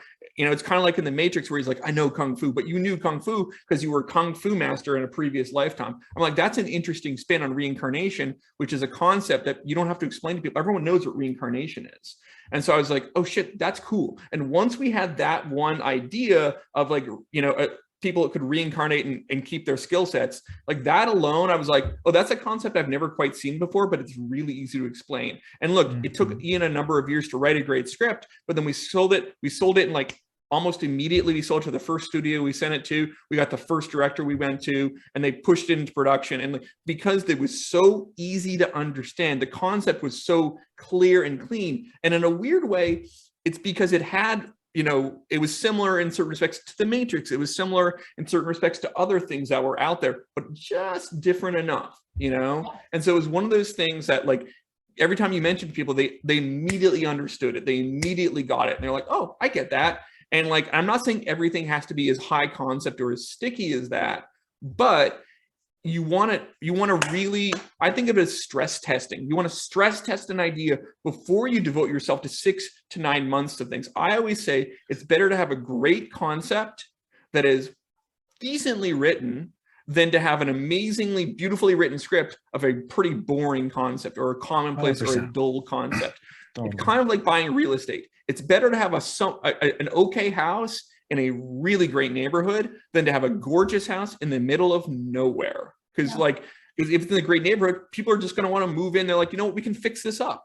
Which is the same thing with a screenplay. We could just hire another writer to kind of polish this up a little bit because the bones are really good. And so that's the thing I really tell people, and that doesn't just have to mean, by the way, a high concept thing. When I think about, Cauliflower, which the script pipeline, won the competition, and Matt was kind enough to introduce me to the writer who became a client. It's a really weird script, but it was so unique and so different and drawn from the writer's world. And it was just so weird. It's just so unique and different. Or my client, Tyler Tice, wrote this original script, Day Shift, which just came out on Netflix this weekend. And he was working as a pool cleaner, and he kind of had this idea of like writing about vampires, but doing it from a really blue collar, almost midnight run kind of vibe. And that was kind of his initial way into it. And it was like, yes, you've seen vampire movies before, you've seen Blade, but you've never seen Blade having to deal with a union, and having to do like stuff like that. And so it felt like John Wicky, like a world below a world. And so it connected to a lot of things, but it was on its own. And that's why, immediately he wrote it. It won the Slam Dance competition, started acquiring producers and moving towards, production. And when you have something that is really unique, whether it's a big high concept movie like Day Shift or Infant, or something really unique like Cauliflower, people will respond to it. When it's something more generic, like, Yeah, it's about a guy and he returns home after his dad dies. Like, look, you could do the most amazing job on it, and maybe that is the exceptional thing that's the exception that proves the rule. That is so, but the bar is so high, you know, on that thing. So somebody mentioned The Bear too, which is a good example of how they made it work. That's sort of like quitting your done job so and going back well, and like that's a familiar concept, but it's done so incredibly well. Also, he moves back home, but he moves to Chicago, so it's not quite the It's it's a he's very already a chef. He's already a chef. Right. So like it's a little. This is more like they get into the flower business, and they always used to be an actor or a writer or a director because it's written by someone who is in Los Angeles and is either thinking about moving home or is going to move home. Right. But my sentence, if I could boil down my ramble into one thing, it's you need to read, you need to write, and you need to watch, and then you need to be really, really, really hard on your ideas before you even start writing them. Because the moment they get into the market, no matter how hard you are, the marketplace is even harder. The marketplace wants to say no. People don't get fired for saying no. They never do. The guy who passed on Star Wars, he didn't get fired. Eventually he got fired for saying yes to something else, right? You get fired for saying yes. So nobody wants to say yes. So that you're already walking into that mindset. And so you really have to get people to like, you've got to get them to be excited. And I think, as hard as you are on your ideas, this marketplace will be even harder. So if there's even any sort of weakness, any sort of familiarity, they'll sniff it out real quickly. So anyways, that's my ramble about develop your ideas first is the most important thing. Haley said 3 things in like 5 minutes. I took 10 minutes to say one thing. No, it's just so honest and it's true. But also think about it. We're like Vegas. It's a gamble. It's a gamble to make a 40 million, even $1 million is a lot of money to make a movie. So that's why people are going to be saying even the cheapest movie. Like I think the lowest you can make a movie for is probably like a little bit under 100 grand or something. And when you get into post-production and all that kind of stuff, it usually ends up costing more. That's an amazing, huge chunk of money, but really movies tend to get made more in the $1 million to $3 million range, or 3 to 5 even, and that is more money than sometimes some people make in their entire life, and that's what you're asking someone to invest in. And there has to be, people have to look at it and be like, yeah, I can recoup this, and so you have to be just as diligent and hard on that idea in order to get people to feel like they're going to step up and give you that money for that concept. Can I just say, I could go on for hours and hours. We haven't lost that many participants. Usually towards the end or even at the halfway point, we'll lose maybe 30% of the participants, and number has barely left. So I think everyone has benefited greatly from this conversation. We have a wrapped audience. So, there. very wrapped, super wrapped. Super wrapped. Yes. It's a title for a movie there somewhere. Thank you. Thank you, John. Thank you, Haley. This has been wonderful. Yes, everyone who attended, thank you. The recording will be available by next week. If you have any questions for us, please email info@pipelineartists.com. Jeannie checks that. Ruth checks that. Give us a shout on Twitter. A shout? Is that still the popular fun hip term? I'm not writing for teen shows. Give us a tweet on Twitter if you have any questions too. We check that all the time. It is my home away from home. And we'll see you perhaps late September. We're gonna have another town hall, ironically, on ideas and the importance of developing concepts before you start writing. So you stole my idea. Stole your idea on doing ideas, buddy. Just like Haley said, it happens. The inception of stealing ideas. The moment it happens. That's it, Haley. It does. I would like to mention as well that we do have another symposium presentation next week on Wednesday, August 24th by Miss Kara Richardson. It is going to be on self-publishing for all those novelists and authors out there, the fundamentals and beyond. So it's going to be everything you need to know about self-publishing, and we would love for anybody in this group to jump into that mix as well. So that is next week on Wednesday. All righty. Thank you, everyone. I think that's everything. Thank you. Thank you again. All right, see you next time.